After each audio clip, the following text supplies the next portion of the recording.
The champagne flute felt cold and useless in my hand. Across the room, Marcus was a silhouette against the floor-to-ceiling windows of his Tribeca loft, the glittering grid of New York below him doing nothing to warm the space between us. His phone was glued to his ear, his voice a low, professional murmur. Understood. The numbers need to be finalized before the Tokyo Open. Yes, I'll be on the call. He finally glanced at me, offering an apologetic grimace that didn't reach his eyes. Baby, I am so sorry. It's the Hong Kong merger. They're having a crisis. I have to hop on this video conference. It could be hours. I set the flute down on a sleek side table with a sharp click. It's Christmas Eve. Marcus, you promised my parents dinner at their place.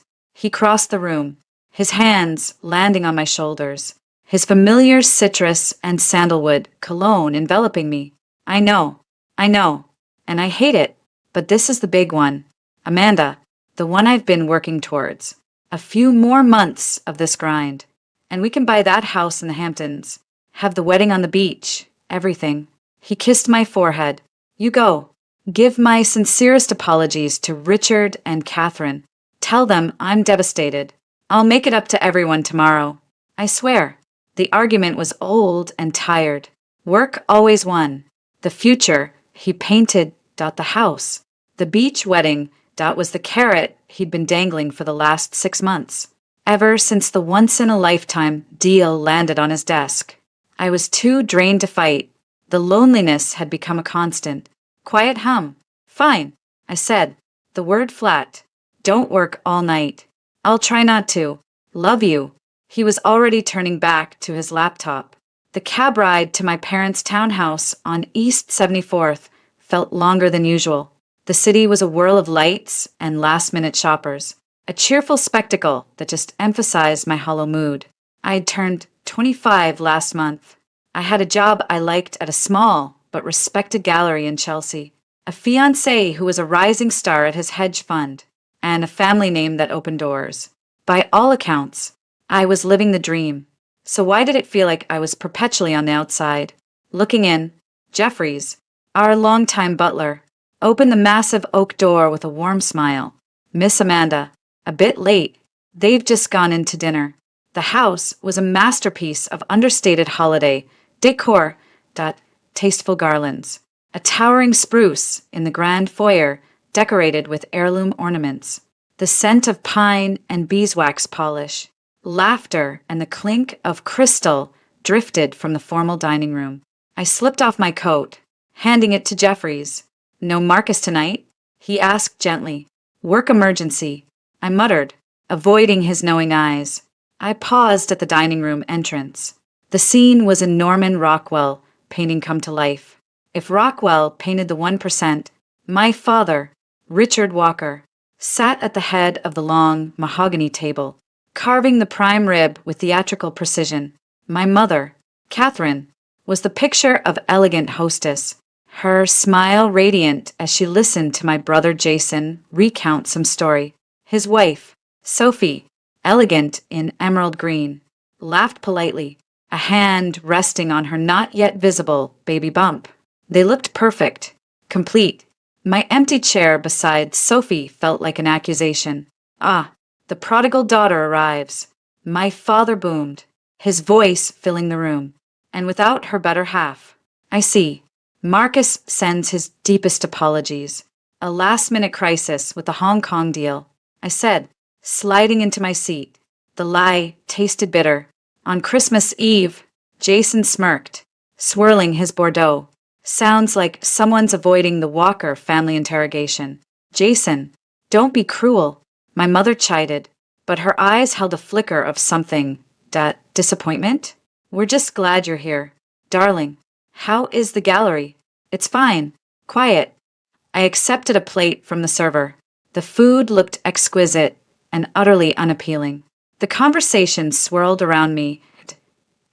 Why father's golf game? Jason's latest triumph at his venture capital firm. The architect they'd hired for the Southampton house renovation. The names of schools being considered for the unborn baby.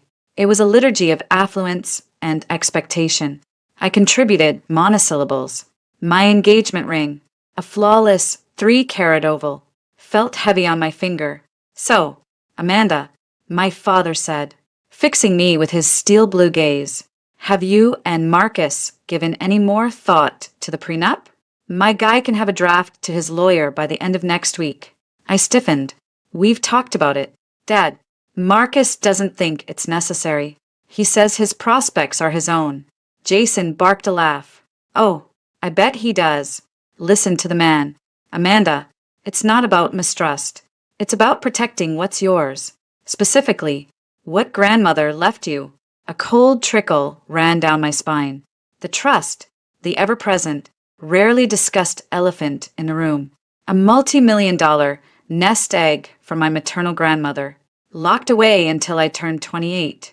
With my parents as co-trustees, it was the fuel for 1,000 gold digger jokes from Jason over the years, and the unspoken reason behind my father's sudden, intense interest in my fiancé's finances. My trust is my business. Jason, I said, my voice tighter than I intended. It's family business. My father corrected calmly, cutting into his meat. A significant asset. We just want to ensure it's managed wisely, especially if you're going to be merging your life with someone. Due diligence is key. Marcus is not a risk. I snapped. Everyone is a risk until proven otherwise. He replied. The finality in his tone ended the discussion. The rest of the meal passed in a blur of strained politeness. I felt like a specimen under a microscope. My mother's attempts to steer the conversation to wedding colors felt forced. Sophie kept giving me sympathetic little glances that only made me feel worse. I was suffocating. I have a bit of a headache, I announced before dessert was served. I think I'll go lie down in my old room for a bit. Of course, dear, my mother said, her concern seeming genuine for a moment. Shall I have Lillian bring you some tea? No, I'll be fine. Just need some quiet. My childhood bedroom was a time capsule of tasteful privilege. Cream walls, a canopy bed, shelves of leather-bound classics I'd barely touched. It didn't feel like mine anymore. It felt like a guest room in a very expensive museum. I kicked off my heels and sank onto the window seat, looking out at the quiet, snowy street. The loneliness from Marcus's apartment had followed me here and metastasized into something darker, a profound sense of disconnection. On an impulse, I pulled out my phone. Maybe seeing their faces, hearing their voices in a more intimate setting would bridge the gap. I opened a video call to my mother. It rang several times before connecting. The video was shaky at first, then cleared. My mother's face filled the screen. But the background wasn't the dining room's warm wood paneling. It was the cold, serious shelves of my father's private study. 2 rooms away. Amanda? Her voice was a whisper, her eyes wide. The usual softness was gone, replaced by sheer, unvarnished panic. Mom, are you okay? Why are you in Dad's study? Sure, she hissed, her face moving closer to the screen. Her pupils were dilated pools of black. She glanced frantically over her shoulder. Amanda, listen to me. Don't say a word. Just listen. A chill, colder than the winter outside, seized my chest. What's going on? You can't stay here tonight. Do you understand? You need to leave. Go back to your apartment. Her words were a rapid, desperate stream. Go out to the living room right now. Act normal. Tell your father you're not feeling well, that you need him to drive you home. Right now. Don't ask questions. Don't talk to anyone else. Just get your father alone and make him take you home. Mom, you're scaring me. What is this? There's no time. Her voice cracked. It's about your trust. It's about Marcus. They're not. God. Amanda, just go. And don't trust. The screen jostled violently. I heard a door handle rattle in the distance on her end. Her face went pale as bone. He's coming. Remember, your father. Take you home. Now. The call went dead. I sat frozen, my heart hammering against my ribs. My mother's terror was a living thing, transmitted through the digital signal and into my veins. Your trust. Marcus. Don't trust. The cozy, familiar room suddenly felt alien and threatening. I had to move. Act normal.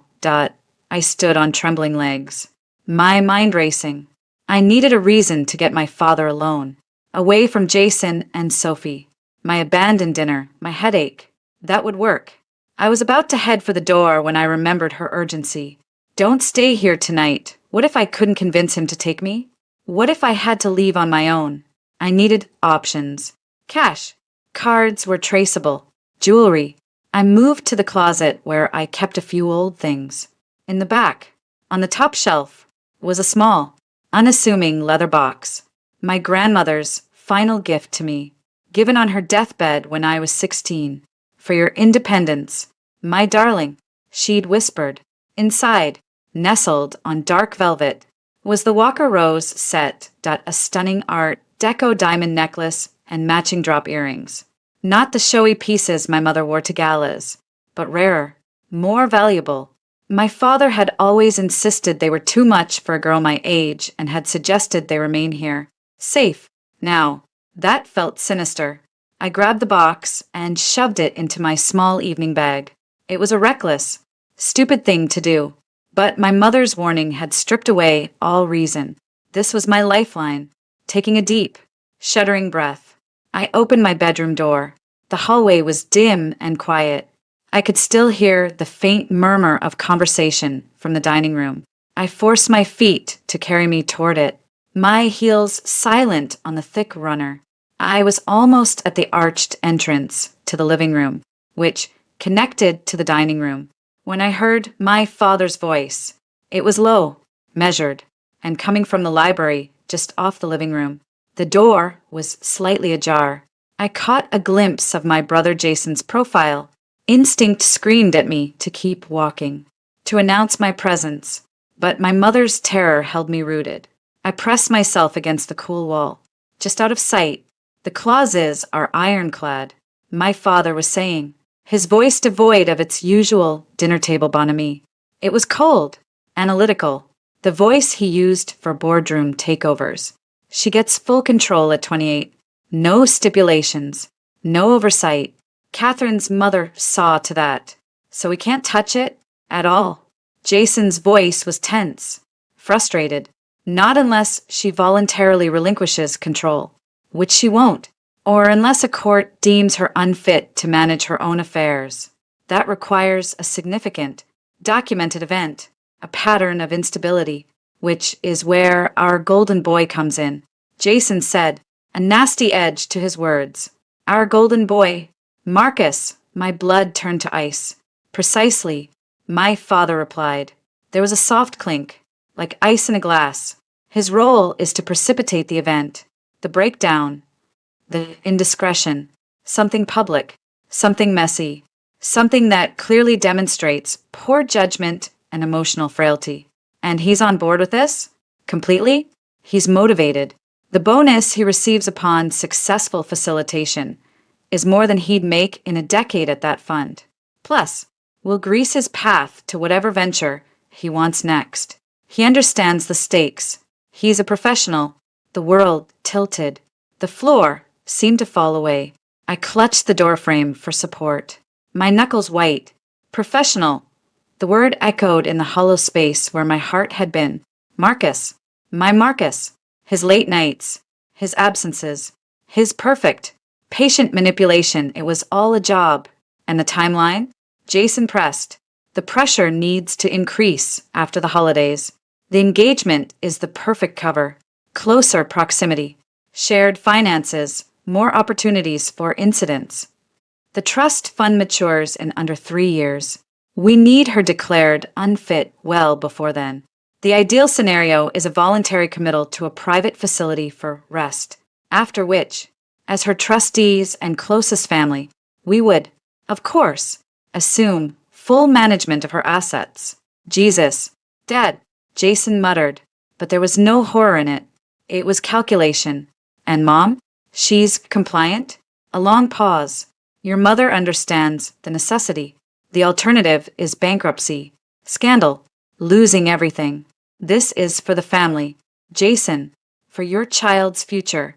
Amanda will be taken care of. in a comfortable facility. She'll be safe, and the family legacy will be preserved. I couldn't breathe. The air was thick with poison. My father, my brother, they were discussing my destruction with the clinical detachment of surgeons planning a resection, and my mother compliant. Her warning hadn't been to save me from some unknown threat. It was a guilty, panicked attempt to get me away from the implementation of the threat. The trust. It had always been about the trust. And Marcus was the hired scalpel. Nausea rose in my throat. I swallowed it down, a burning acid of betrayal and terror. Act normal. Why mother's words came back, now twisted and dark. I had to get out. Now, I forced myself to step away from the wall, to walk into the living room, making enough noise to be heard. The conversation in the library ceased abruptly. I entered the dining room. They were all there, sitting amidst the ruins of the feast. My father looked up, his face instantly smoothing into a mask of paternal concern. Feeling better? Sweetheart? No, I said, and the tremor in my voice was real. I let it work for me. Actually, the headache's worse. I think it might be a migraine coming on. The lights. I gestured weakly. I really need to go home and lie down in my own bed. My mother, pale as her porcelain dinner plate, stared at me. Her eyes were pleading, screaming with unspoken words. Nonsense, my father said, his voice gentle but firm. You can stay in your old room. Lillian can fetch you some medicine. Dad, please. I met his gaze, trying to project a child's vulnerability, not a victim's dawning horror. It's really bad. I just want my own apartment. Could you drive me? I don't think I can manage a cab right now. I played my only card, the one my mother had told me to use. Please? He studied me for a long moment.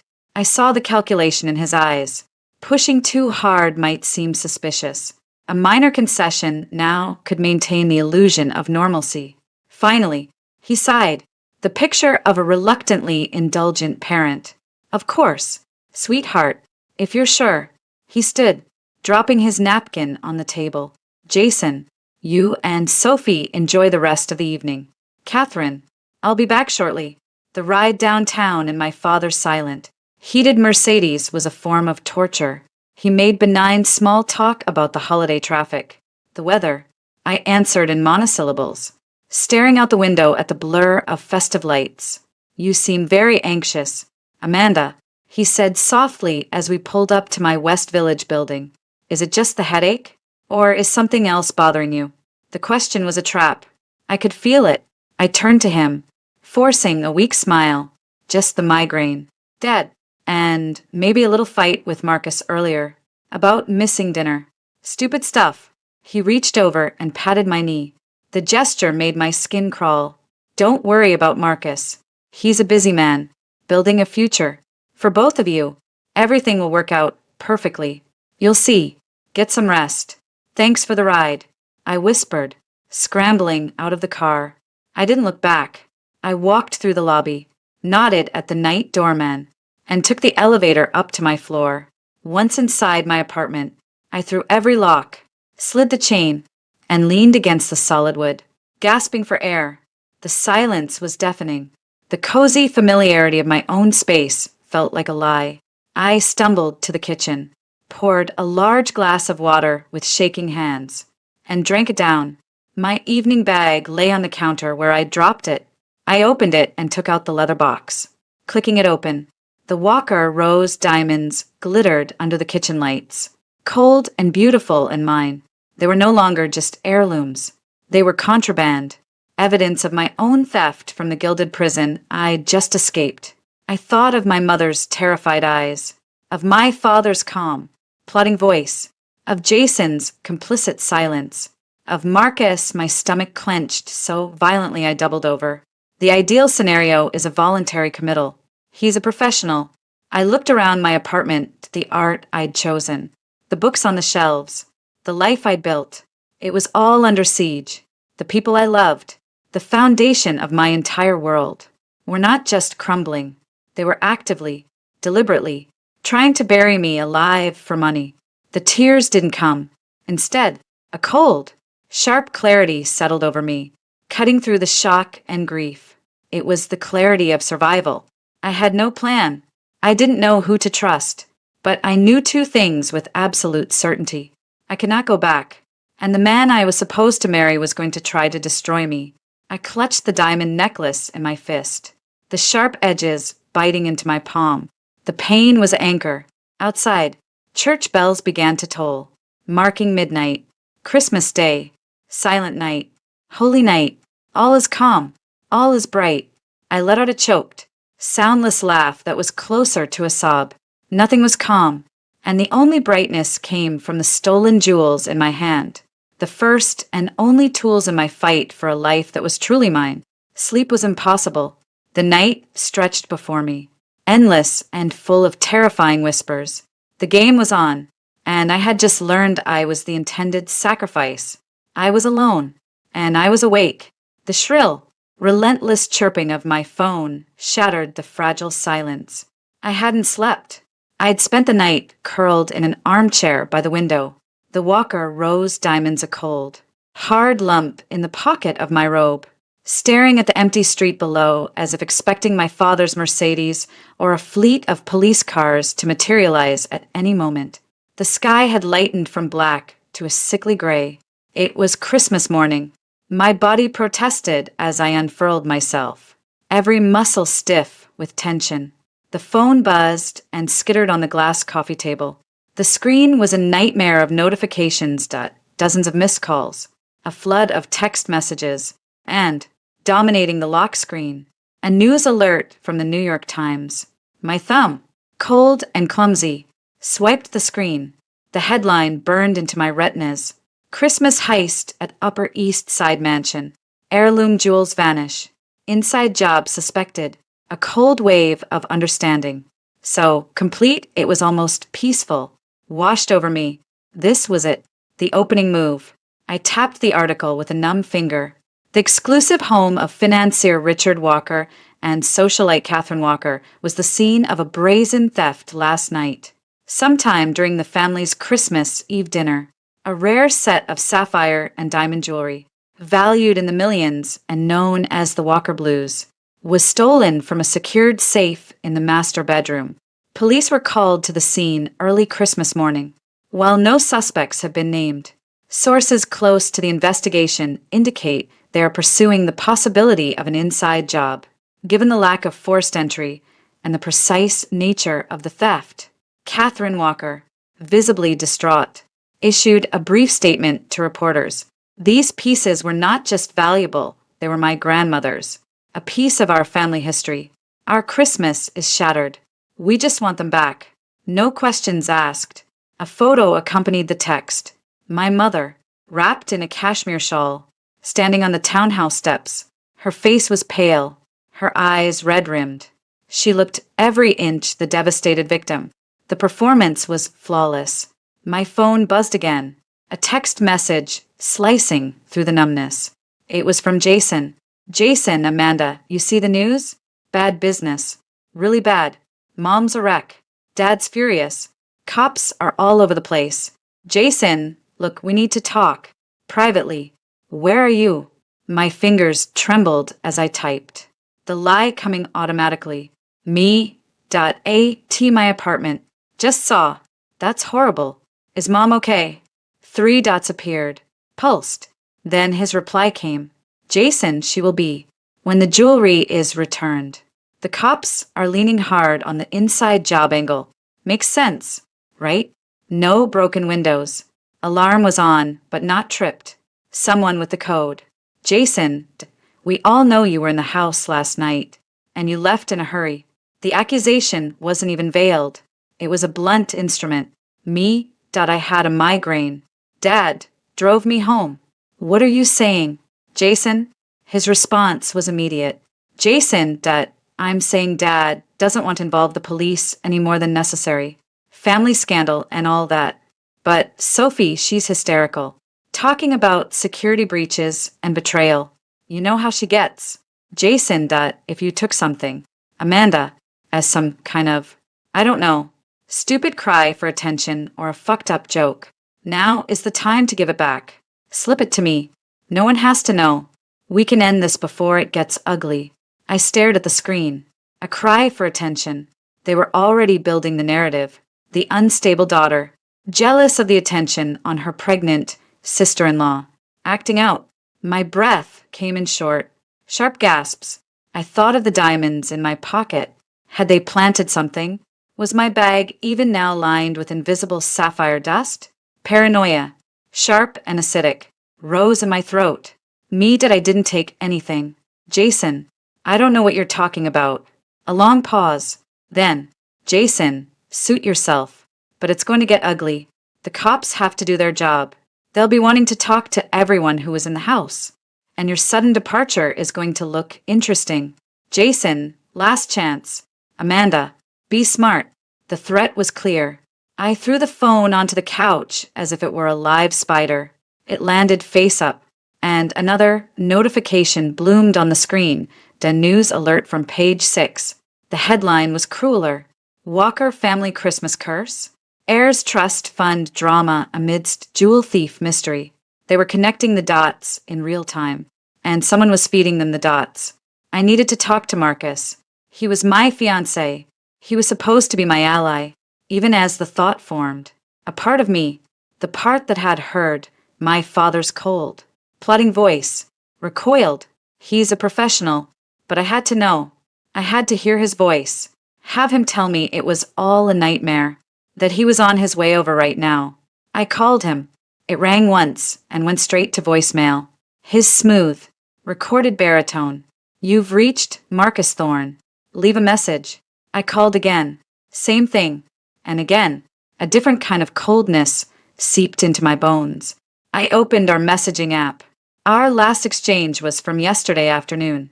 Me sending him a silly selfie with a Christmas tree emoji. Him replying, can't wait to see you later. XO all lies. I typed, Marcus, call me. It's an emergency. My family's house was robbed. Things are crazy. I need you. I hit send. The message showed as delivered, but not read. An hour ago, it would have meant nothing. Now, it felt like a verdict. I tried his office number. A recorded holiday greeting. I called his assistant, a sweet woman named Chloe. Her phone rang until it clicked over to voicemail. The silence from his end was a roaring in my ears. Professional. I needed to move, to do something. The apartment felt like a cage, its walls pulsing with the echo of Jason's threats. I had to see for myself. I dressed in dark jeans and a simple black sweater, pulling a beanie low over my hair. I didn't look like Amanda Walker, gallery girl, trust fund daughter. I looked like someone trying not to be seen. The streets of the West Village were quiet, hushed by the holiday. I walked the 10 blocks to Marcus's building, my head down, my senses hyper-alert. The sleek Tribeca Tower looked the same as ever. I buzzed his apartment. No answer. I buzzed the concierge. Yes? A bored voice crackled through the intercom. Hi, it's Amanda Walker from Marcus Thorne. My key fob isn't working. A pause. 1 moment. Ms. Walker. Another pause. Longer this time. I'm sorry. Ms. Walker. Mr. Thorne checked out yesterday. The words didn't make sense. Checked out? What do you mean? He vacated the apartment. Gave notice last week. Actually, the movers came yesterday afternoon. He said he was relocating for work. I assumed you knew. The world narrowed to a pinprick of light. Did he leave a forwarding address? A note? I'm afraid not. Ma'am, the lease was terminated. All procedures followed. Is there anything else? No. I whispered. Thank you. I stumbled back from the door, leaning against the cold stone facade of the building next door. Vacated. Movers. Yesterday afternoon, while I was at my parents' house, steeling myself for a tense family dinner. He was packing, while I was discovering the plot against me. He was already gone. My legs carried me on autopilot to a small, overpriced coffee shop that was open. I ordered a black coffee I didn't want and took a seat in the back corner, my back to the wall. My hands were shaking so badly the coffee sloshed over the rim. I logged into our joint banking account on my phone. We'd opened it 6 months ago. For wedding expenses, Marcus had insisted. A show of faith, he'd said, kissing my forehead. Our first shared project. I'd transferred $25,000 of my own money into it. He'd matched it. The login worked. The balance displayed $48.75. I stared at the number. All of it. He'd taken all of it. Every last cent, leaving behind not even enough for a decent bottle of wine. The transaction history showed a single wire transfer. Initiated yesterday at 1:18 p.m. $49.951.25 sent to an account number I didn't recognize. The description field was blank. The finality of it was breathtaking. This wasn't a misunderstanding. This wasn't a crisis at work. This was a liquidation. I put my head in my hands. The smell of coffee and cinnamon suddenly nauseating. The full weight of it crashed down, but the conspiracy, the theft, the abandonment. I was alone in a city that had turned alien, with a target painted on my back by my own family. And the man I'd promised to marry had vanished after cleaning out our bank account. A sound escaped me, a choked, dry sob that drew a glance from the barista. I choked it back. No, not here. I scrolled through my contacts. A frantic, useless exercise. Who could I call? Which friend was truly mine? And not just a friend of the Walker family? My gallery colleagues? They knew the curated, polite version of me. I couldn't go to the police. Not with my own brother all but accusing me of the theft. They'd take one look at the inside job theory, my hurried departure, and the missing fiancé, and I'd be their prime suspect. My father's words echoed. A voluntary committal to a private facility they wouldn't need to plant drugs in my purse.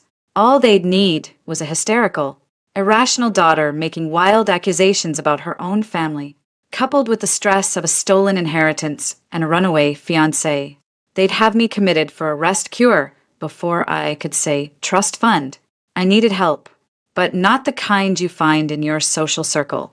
I needed someone who operated in the shadows my family was trying to push me into. And then I remembered, 2 years ago, at a dreadful charity gala, my father had gotten into a heated argument with a man. The man was rude, blunt, and had publicly accused another wealthy donor of embezzling from the charity's funds. My father had been livid, calling him a vulgar ambulance chaser and a private snoop. The man had just smirked and said, "At least I find the truth. Richard, you just bury it." His name was Liam Carter, a private investigator. I'd been mortified at the time. Now, the memory was a flare in the darkness. A man my father despised. A man who found the truth. I didn't have his number, but I remembered my father later ranting that Carter had the gall to have a storefront in the Flatiron district. A quick, desperate search on my phone confirmed it. Carter Associates. Discreet inquiries. An address on East 21st Street. A website that was just a name. A phone number. And the phrase, confidentiality guaranteed. It was a Hail Mary. It was also my only play. I left the coffee shop. The full cup abandoned. The walk to Flatiron was a blur. The office was on the second floor of a nondescript building, above a dry cleaner. The door was unmarked. I knocked, my heart hammering against my ribs. After a long moment, it was opened by a man in his late 40s. He was tall, with the build of someone who'd been athletic but was starting to soften around the edges. His brown hair was streaked with gray and needed a cut. He wore a worn Oxford shirt, sleeves rolled up, and had the tired, watchful eyes of someone who'd seen too much. "We're closed. It's Christmas," he said, his voice a gravelly baritone. "I need to hire you." I blurted out, "My name is Amanda Walker. My father is Richard Walker." Recognition flickered in his eyes, followed by a deep, weary skepticism. "Walker, of course. Let me guess. You lost your diamond earrings at the country club and Daddy wants them found before the help gets blamed?" The dismissal was like a slap. "No," I said, my voice trembling but fierce. "My family is trying to have me declared insane to steal my trust fund. My fiancé, who I think they hired, just disappeared with all my money. And this morning, they reported a multi-million-dollar jewel heist that I'm being set up to take the fall for. They're on the news right now. I held up my phone, the page 6 headline glowing. Liam Carter stared at me. The skepticism didn't vanish, but it was joined by a spark of sharp, professional interest. He looked past me, down the empty hallway, then back at my face, searching for the tells of hysteria or deception. That's quite a story, Ms. Walker. It's not a story. It's what's happening. And why come to me? Because my father thinks you're a vulgar snoop, which means you're probably honest. A ghost of a smile touched his lips. He stepped back, holding the door open wider. You'd better come in. And for the record, he said, as I stepped into a Spartan office with filing cabinets and a large, scarred wooden desk. My rates are vulgar. 2. Liam Carter's office smelled of stale coffee, old paper, and faintly, of lemon-scented disinfectant. It was a utilitarian space. Gray filing cabinets, a functional desk littered with manila folders, 2 stiff client chairs, and a large window offering a view of a brick wall. There were no diplomas on the walls, no comforting platitudes, just a single, framed black and white photograph of the Brooklyn Bridge. Shrouded in fog, he didn't offer me a seat. He leaned against his desk, arms crossed, watching me as I stood in the center of the room, feeling exposed and foolish. Start from the beginning, he said, his voice devoid of the earlier sarcasm. It was neutral, professional. Don't leave anything out, even if it makes you sound paranoid or guilty. And for God's sake, sit down. You're swaying. I sank into the chair, the adrenaline that had propelled me here beginning to ebb, leaving a cold, trembling exhaustion. I started talking. I told him about the strained dinner, the video call with my mother, her terrified warning. I repeated, word for word as best I could remember, the conversation I'd overheard between my father and Jason. The words voluntary committal, professional, and facilitation sounded even more grotesque spoken aloud in this stark room. I told him about Marcus's sudden work crisis, his empty apartment, the cleaned-out bank account. Finally, I showed him the news alerts on my phone about the sapphire theft and Jason's threatening texts. Throughout it all, Liam Carter listened without a single interruption, his expression unreadable. He didn't flinch at the mention of my father's name or raise an eyebrow at the scale of the alleged conspiracy. He just listened, his gaze fixed on a point somewhere over my shoulder, absorbing it. When I finished, my voice hoarse, the room was silent for a full minute. He pushed off the desk, walked to a small counter holding a coffee maker, and poured 2 mugs of black sludge from a half-full carafe. He handed one to me. I took it, the heat searing my palms. A welcome anchor. Okay, he said finally, sitting in the worn leather chair behind his desk. First, the ground rules. I'm not a therapist, a priest, or your friend. I'm a tool. You're hiring me to find facts. Those facts might be ugly. They might confirm your worst fears, or they might tell a completely different story. My job is to find them, not to make you feel better. Understood? I nodded, swallowing hard. Understood. Second, I'm expensive. My retainer is $25,000, non-refundable. I bill $250 an hour, plus expenses. My expenses can be significant. I use specialists. Digital forensics, financial analysts, people who don't like to be found. You pay for them, no questions asked. Within 7 days of invoice, the number was a punch to the gut. I had some money in my personal checking, but nowhere near that. My credit cards were in my name, but the accounts were linked to my father's wealth management firm. They'd see the charge, and the questions would start.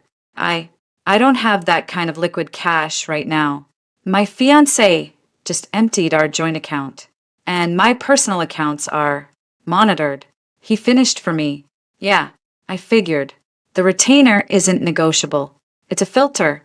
Filters out the time wasters, the fantasists, and the people who aren't serious enough to see this through. What you're alleging involves powerful, wealthy people, going up against that is a marathon, not a sprint. It costs money. I thought of the leather box in my bag, the Walker Rose diamonds, my grandmother's voice. For your independence. My darling, this was it. The moment to use it. Or to walk away and wait for the trap to spring shut. I can get it, I said, my voice stronger than I felt. Today. But I need to know you believe me. Even a little. He took a sip of his coffee, grimaced, and set it down. I don't believe clients. I investigate facts. But I'll tell you this. Your story is crazy. It's the kind of crazy that, in my experience, is usually either true or the product of a genuine psychiatric break. You're coherent. You're scared, but you're not hysterical.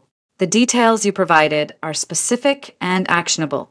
The timing of the alleged theft, the fiancé's disappearance, the financial motive that it's a pattern, a ugly, plausible pattern. So, I'll work the hypothesis. That's what you're paying for. It wasn't a reassurance, but it was the closest thing to validation I'd gotten. What's the first step? First, you give me everything. Marcus's full name, date of birth, social if you have it, where he worked, names of friends, family, his license plate, his gym membership, his fucking dry cleaner, then your family. I need access to any documents you have. Trust paperwork, anything. I need your phone. Now, my phone? I clutched it instinctively. It's the primary vector for surveillance, tracking, and digital breadcrumbs. I'll have my guy clone it. He'll see every app, every message, every location ping.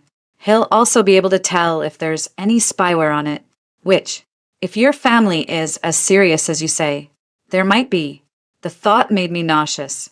Had every text, every search, every silly photo been flowing to someone else?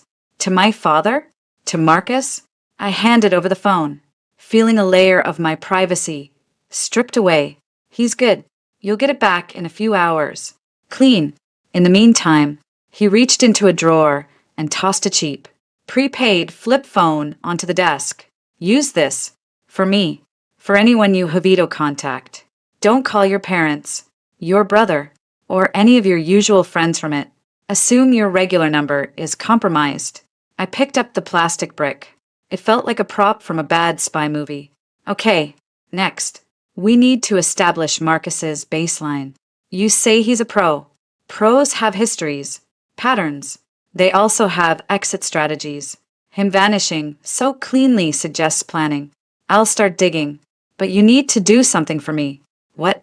Act normal, or as normal as you can. Go to work tomorrow. If anyone asks about the theft, you're horrified, supportive of your poor mother. If they ask about Marcus, he's swamped with work. You barely see him. It's tough. The perfect, understanding fiancé. You're grieving privately. You're worried about your family, the performance of your life. Can you do that? I thought of facing my colleagues, of making small talk.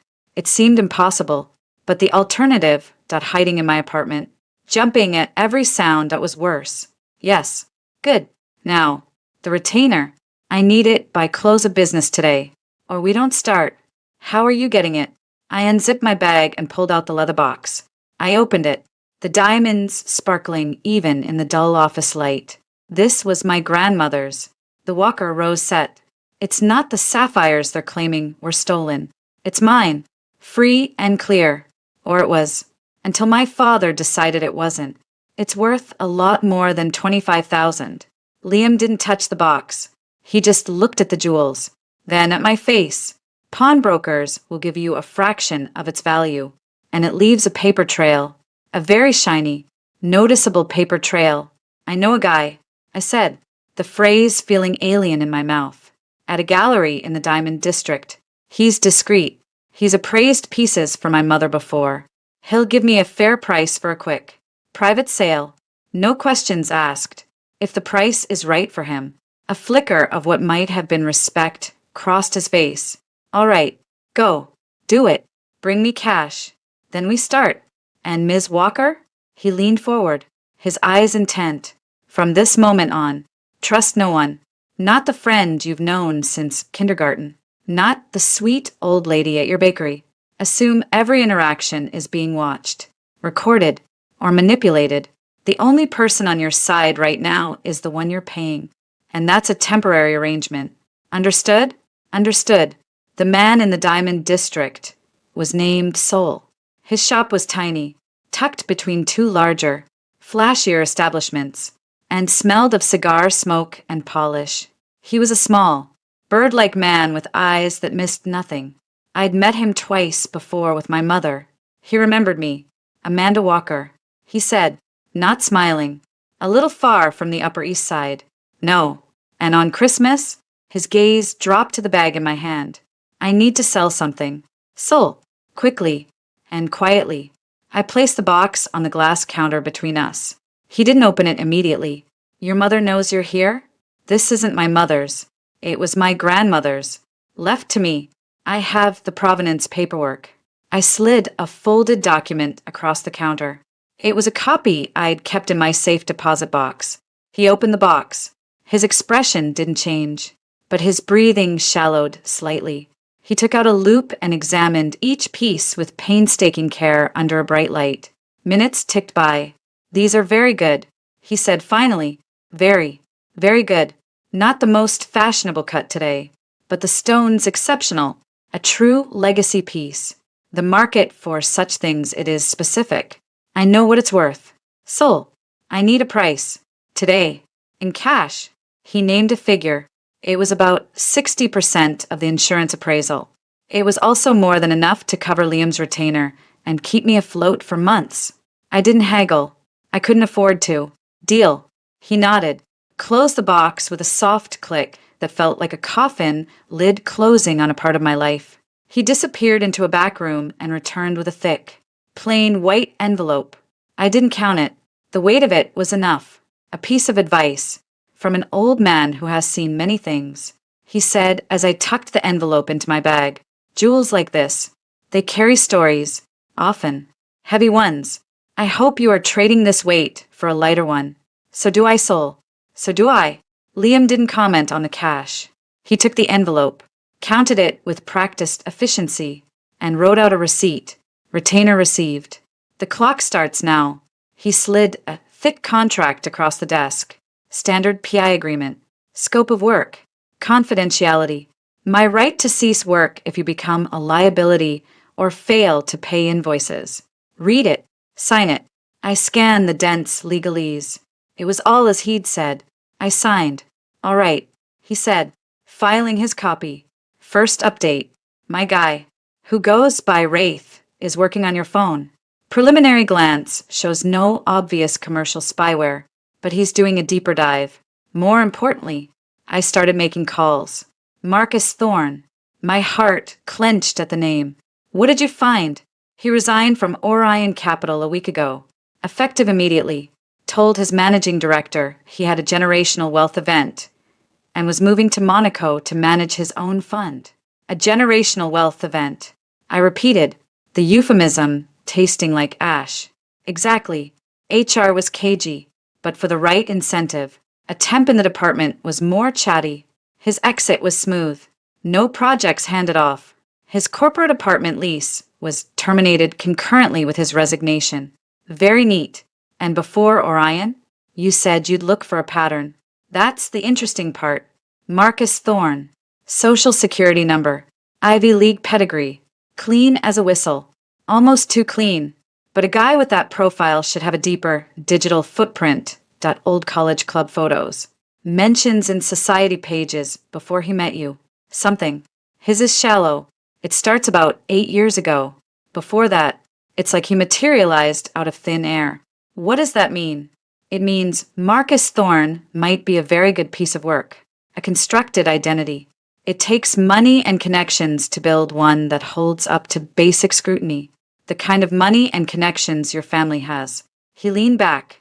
I've got Wraith running his photo through some facial recognition databases that aren't exactly public. We'll see if he's worn other faces. The room felt suddenly colder. A constructed identity. My charming, handsome fiancé was a ghost, a hired actor playing a part, the part of the man I was supposed to spend my life with. What about my family? The theft? Too soon. The police report is fresh.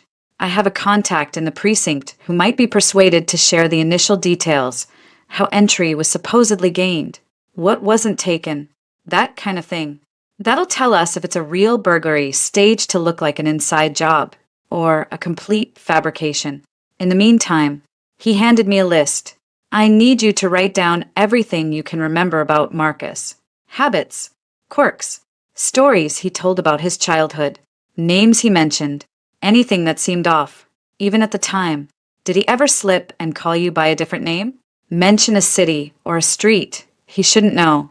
Anything. I took the pen and paper. The task felt monumental and mundane. I was to dissect my dead relationship for forensic clues. One more thing. Liam said as I started writing, your brother's threat. The texts.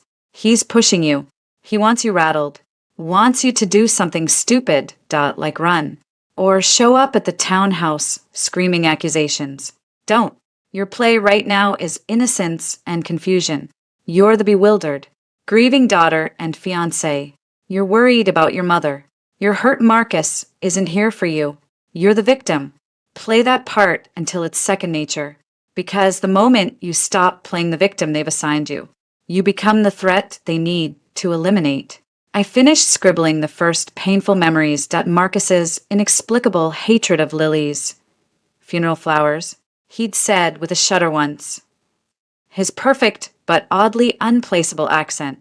The fact that he had no childhood photos in his apartment, only sleek modern art. How do I live like this? The questions slipped out, small and pathetic. Liam Carter looked at me, no pity in his gaze. You just do. 1 hour at a time. You focus on the next task. Right now, your task is to go home, get through the night, and go to work tomorrow. My task is to start pulling threads.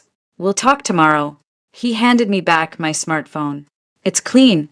Wraith found a tracker, a sophisticated one, bundled with a system update app you didn't install. It's gone now. He also set up a VPN and encrypted your calls and texts. It's not Fort Knox, but it'll help. Use the burner for me. I took my phone back. It looked the same, but it felt different. A weaponized object.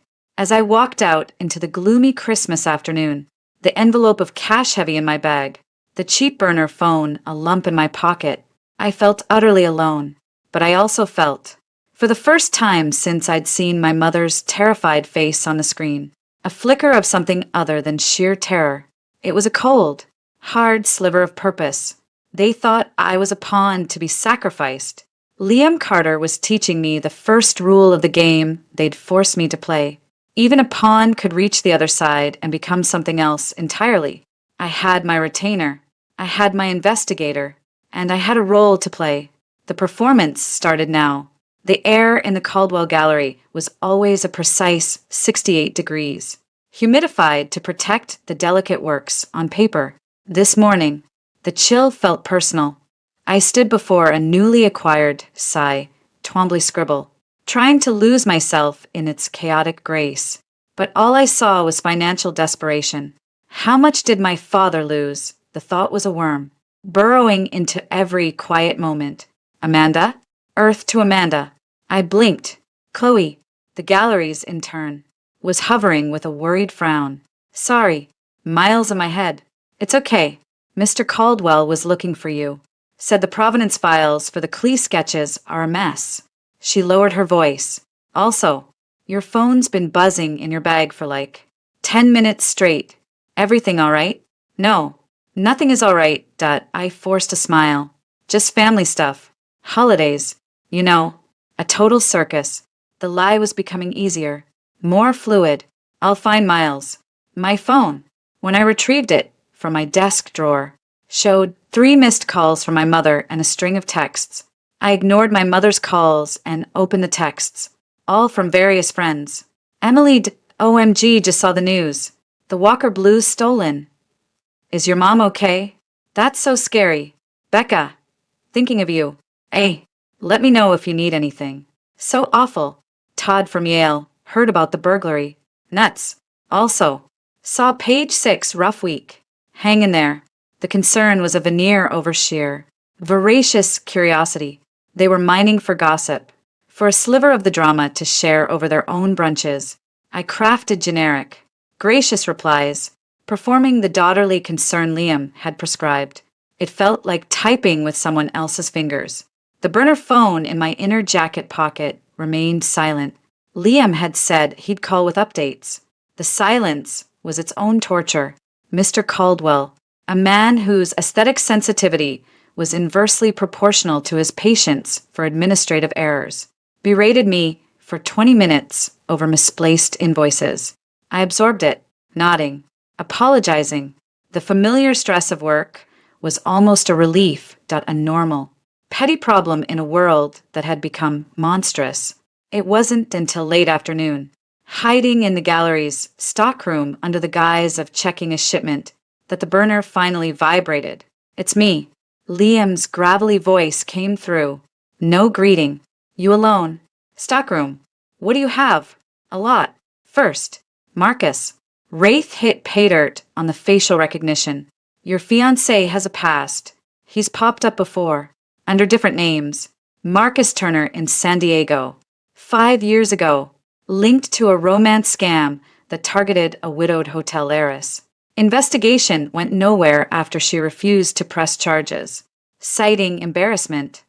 Michael Stone in Chicago 3 years ago. Same MO. Older. Wealthy divorcee. He vanished when her kids hired a forensic accountant. The pictures are a match. Lower quality, different hair, but it's him." A wave of cold nausea washed over me. I leaned against a crate of packing peanuts. "So he's a con artist, a grifter, a specialized one, high-end, long game, targets women with significant, often controlled, wealth, builds the perfect boyfriend profile. The goal isn't just to drain a checking account, it's to become indispensable, to gain influence over assets, or, in your case, to facilitate a specific outcome for a third-party payer." His tone was detached, clinical. "Your father didn't just get lucky finding a shady guy. He hired a specialist." The pieces snapped together with a sickening finality.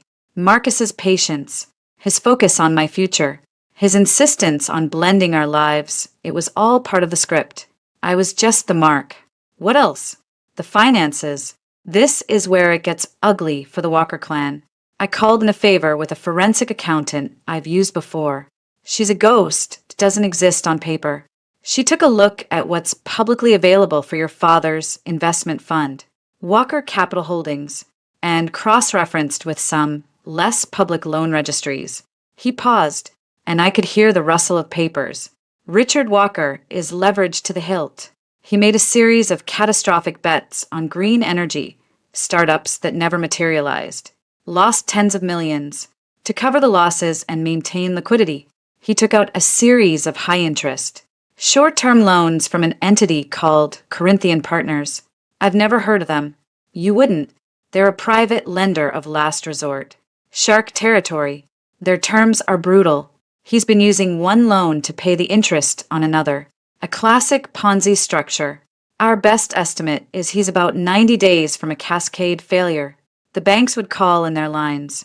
Corinthian would foreclose on his personal assets, the houses, the art collection, everything. It would be a very public, very messy collapse. My head spun. The gilded life, the relentless social positioning, the pressure to marry well. It was all a frantic performance to stave off ruin. My trust fund wasn't just a nice inheritance. It was the only life raft on a sinking ship, and I was in the way. The sapphires, I whispered. The theft, right on cue. My contact in the 19th precinct finally got back to me. The police report is a work of art. No signs of forced entry on any door or window. The alarm was armed, but not tripped. The safe in your parents' bedroom is a top-of-the-line model, according to the report. It was opened with the correct combination. Nothing else in the room was disturbed.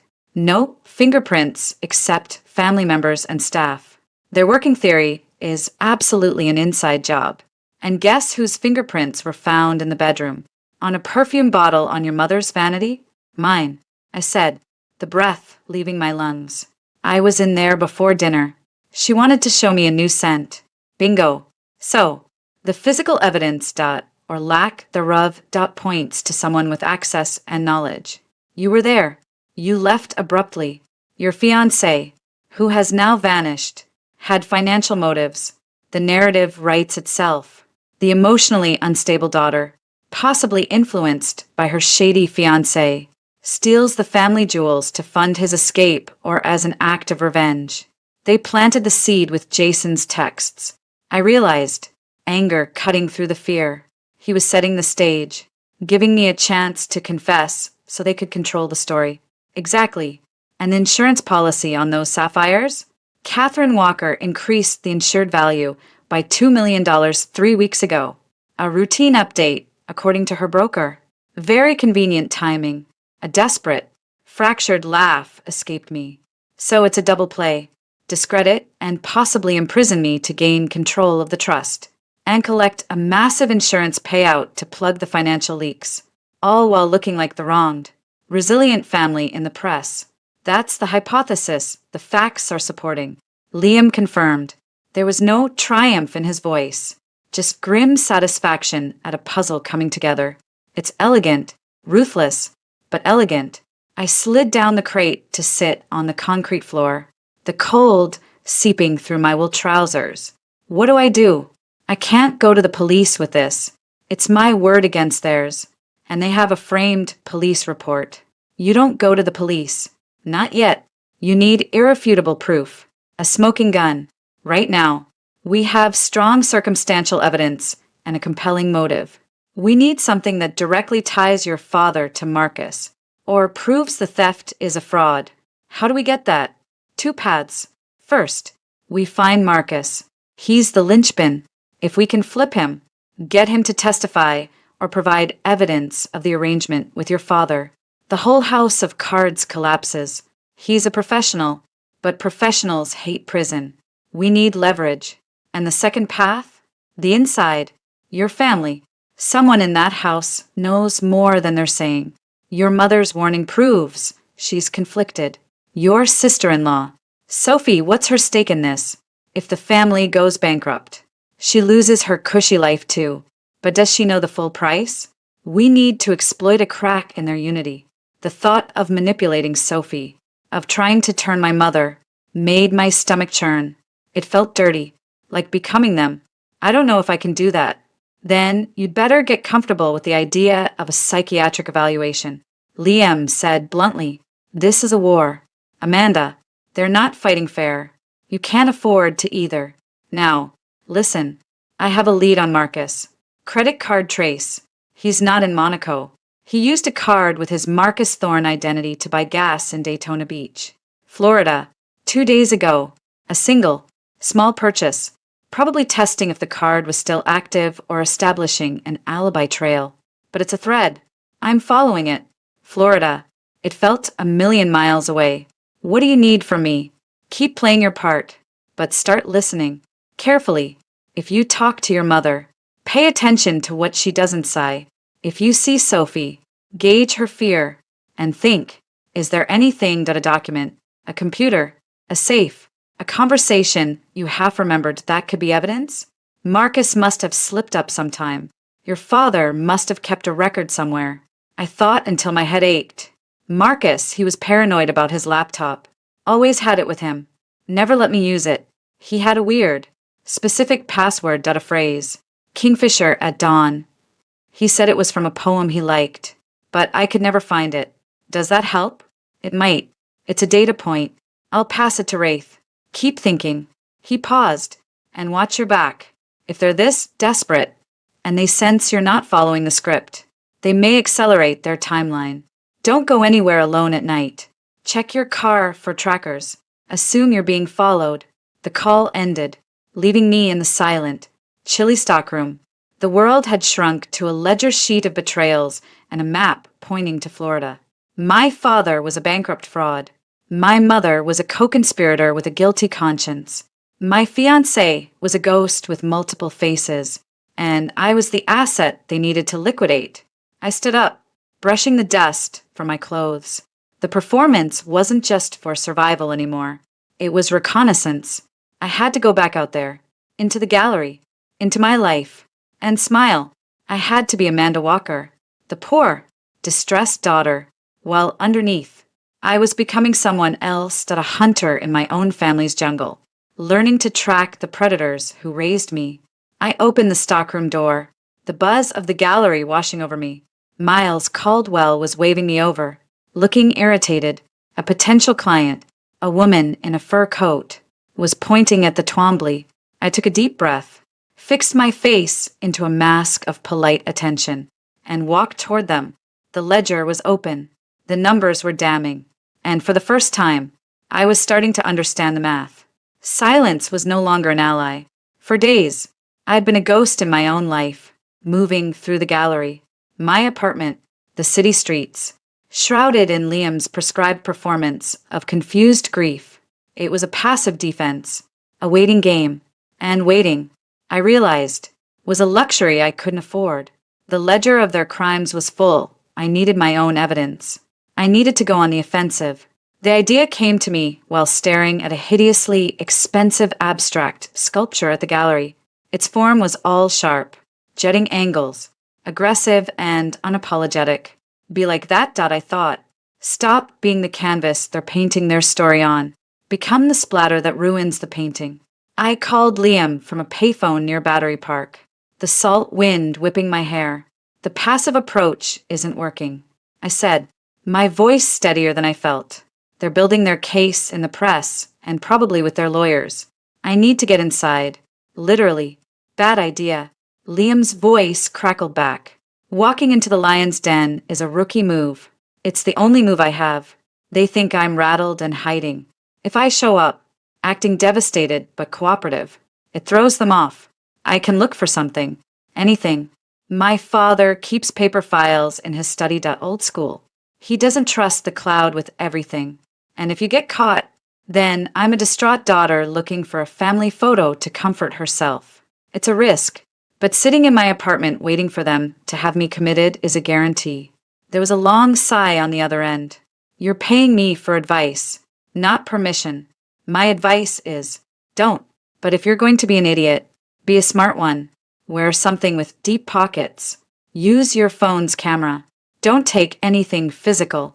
And for Christ's sake, have an exit strategy. My exit strategy was a lie, polished and ready. I called my mother on my regular phone, letting my voice waver with what sounded like exhaustion and despair. Mom, it's me, Amanda. Her voice was tight, guarded. Have you heard from Marcus? The question was a probe. No, I whispered, injecting a sob. Nothing. I'm going out of my mind. And with everything in the news, I feel so awful. I need to feel close to home. Is it okay if I come by? I left my old copy of A Movable Feast in my room. Hemingway always made me feel better when I was sad. I just want to get it and maybe sit in the garden for a bit, alone. The silence stretched. I could almost hear her weighing the risks. A daughter coming to get a book was harmless. A daughter wanting to sit alone in the garden was pitiable. It played into their narrative of my fragile state. Of course, darling, she said, her tone softening into the practiced maternal concern. Come by any time. Your father is at the club, and Jason and Sophie are out looking at cribs. It'll be just us girls. Liar that I thought, but I sniffled gratefully. Thank you, Mom. I'll be there in an hour. The townhouse felt like a museum of a life I'd never truly inhabited. The air was still thick with the ghost of Christmas. Pine, cinnamon, and the underlying tension of recent drama. My mother greeted me at the door. She looked older, the lines around her eyes deeper, but her embrace was just as perfumed and brittle as ever. Oh, my poor girl, she murmured into my hair. Her grip, just a shade too tight. Have the police bothered you? A detective called to confirm my whereabouts on Christmas Eve, I said, pulling back and wiping at my eyes. It was so humiliating, as if I could ever. I let the sentence hang, a perfect fragment of wounded innocence. I know, she said, leading me inside. It's a nightmare for all of us. The insurance people are like vultures. And the press. She gestured vaguely at the window, as if reporters were perched on the sill. It's all so sordid. I just want my book, I said, my voice small, and maybe to sit outside for a while. The air in my apartment feels stale. Of course. Sweetheart, your room is just as you left it. She patted my arm, her eyes scanning my face for something. Guilt. Panic. A crack in the facade. I gave her only sorrow. I went upstairs, my heart hammering against my ribs. My old room was pristine, untouched. I went straight to the bookshelf, found the worn copy of Hemingway, and clutched it to my chest. Then I listened. The house was silent. No staff. Mom would likely be in the morning room, pretending to read, waiting for me to leave. I slipped out of my room and down the hall to my father's study. The door was unlocked. Arrogant, that I thought, or a trap that I stepped inside, closing the door silently behind me. The room smelled of leather, old paper, and my father's cologne. Power and control. I went straight to the large, mahogany filing cabinet behind his desk. It was locked. My hope plummeted, but then I remembered. When I was 12, I'd hidden a diary in this room. My father had found it, of course, and to teach me a lesson about privacy. He'd shown me how easily a locked drawer could be opened if you knew where to look. He'd kept a spare key taped to the underside of the third drawer of his desk. My hands trembled as I felt for it. The smooth, cold metal was still there, secured by a strip of yellowing tape.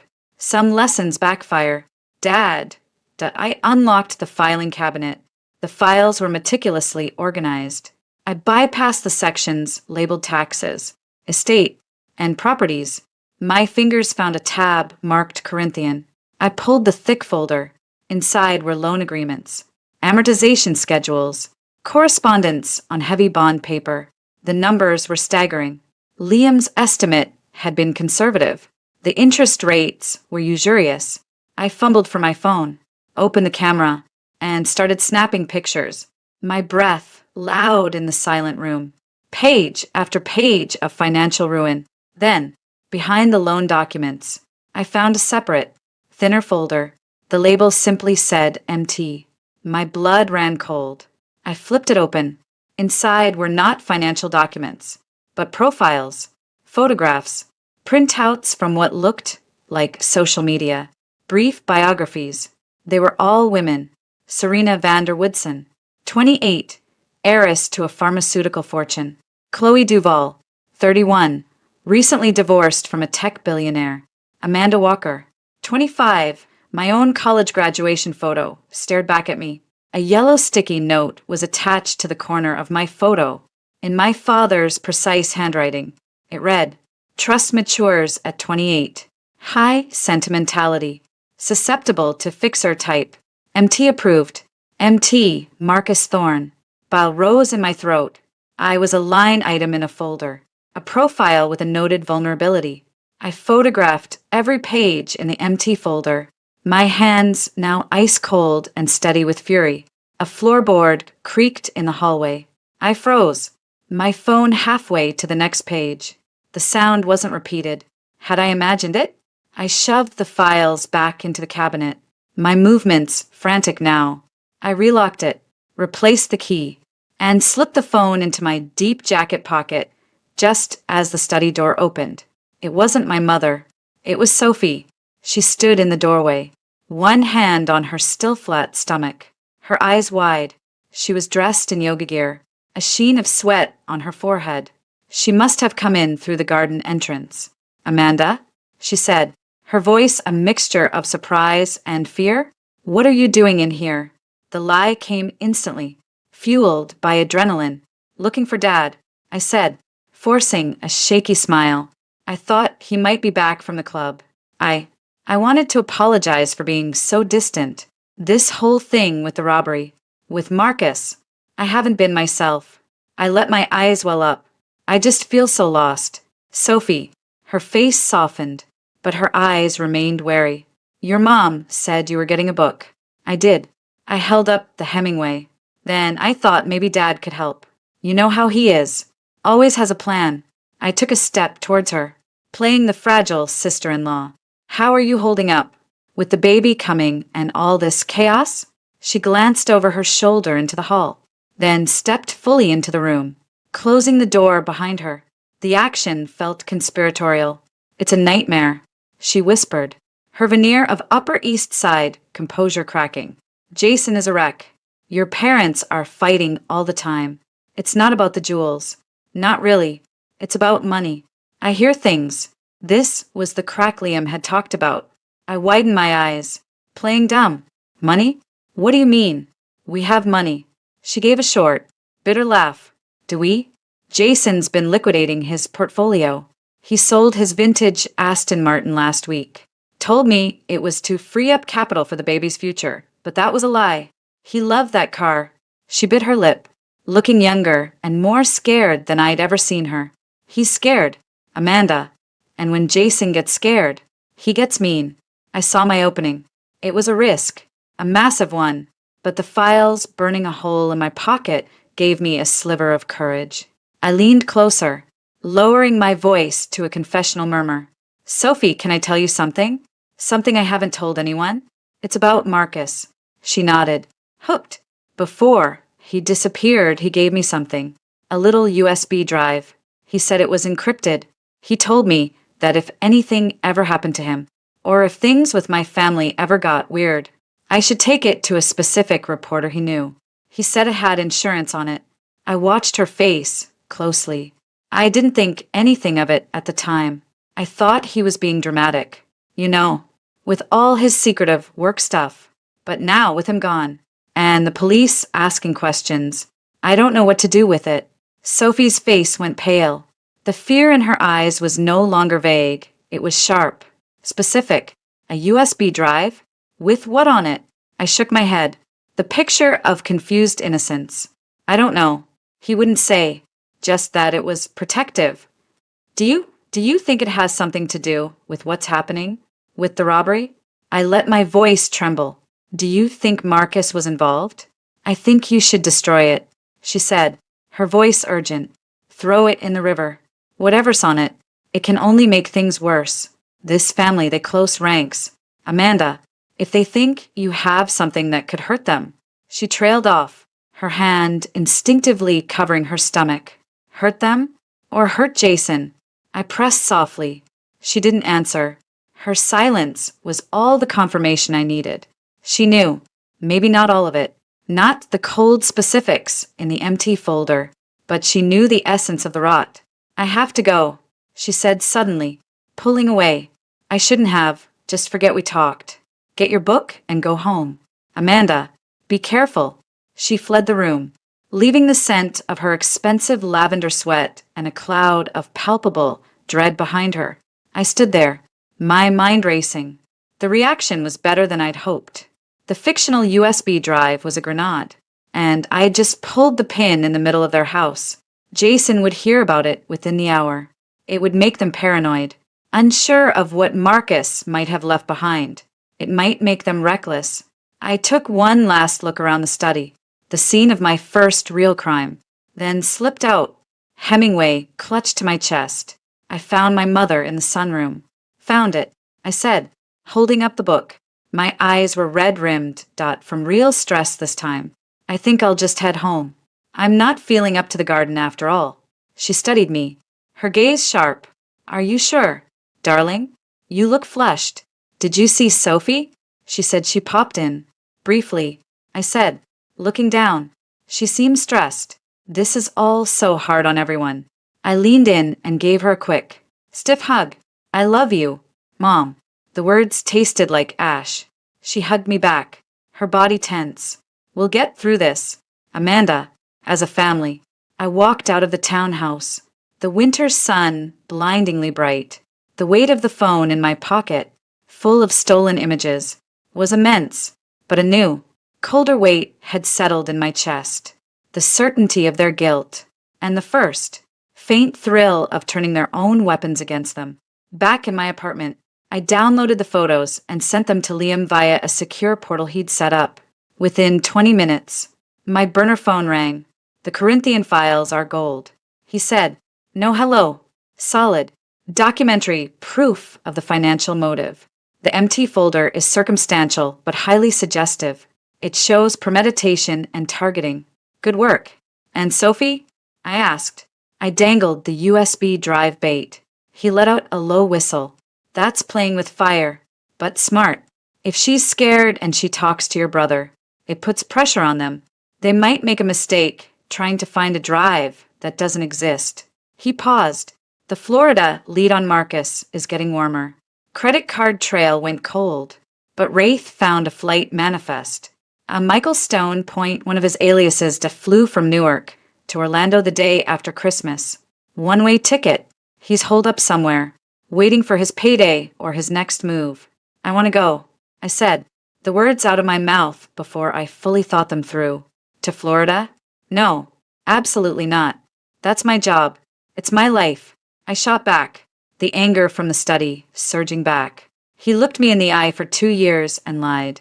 He made me believe he loved me so he could help my family destroy me. I need to see him. I need to look at him and know it was all a transaction. And I might be the only person who can get him to slip up, to confirm something. It's a terrible idea. Emotion clouds judgment. My judgment is plenty clear right now. You said we need leverage to flip him. What better leverage than me? Standing in front of him, telling him I know everything? That I have evidence on my family? He's a mercenary. If he sees their ship is sinking and I'm offering a life raft, he might talk.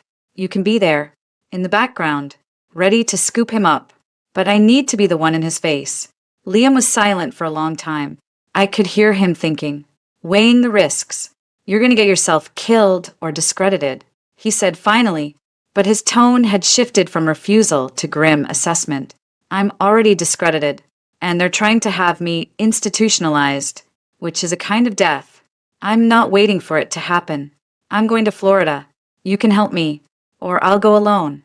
Another pause, then a sigh, heavy with resignation. Fine, but we do this my way. Every step, you follow my lead. You don't confront him alone. You're the bait, not the spear. Understood?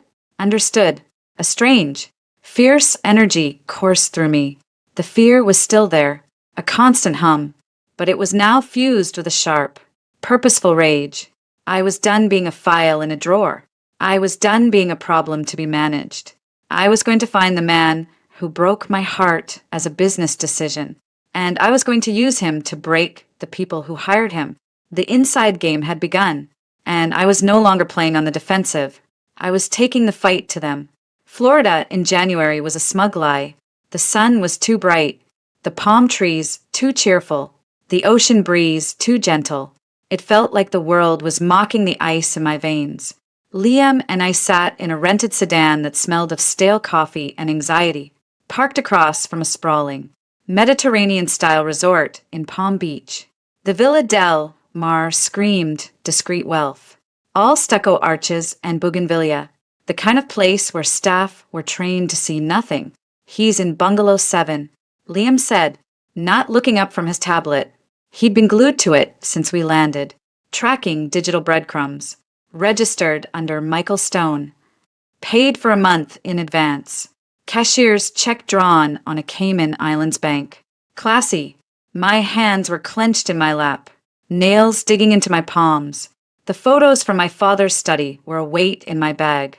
The memory of Sophie's terrified face was a ghost in the air-conditioned car. What's the play? My voice sounded strange to me, taut and low. The play is you follow the script, Liam said, finally looking at me. His eyes were bloodshot from lack of sleep. We go in. You talk. I record. You get him to admit to the arrangement with your father. You do not lose your temper. You do not threaten. You appeal to his self-interest. He's a hired gun. The money's the only thing he cares about. If he thinks the deal is turning sour, or that there's a better deal on the table, he might talk. And if he doesn't, then we leave. We have his location, his alias. We hand what we have to a lawyer and see if we can force a subpoena. But it'll be messy. Your testimony about overhearing your father isn't enough. We need him. He pocketed his tablet and slid a small, discreet voice recorder from his jacket. He clipped it inside my blouse.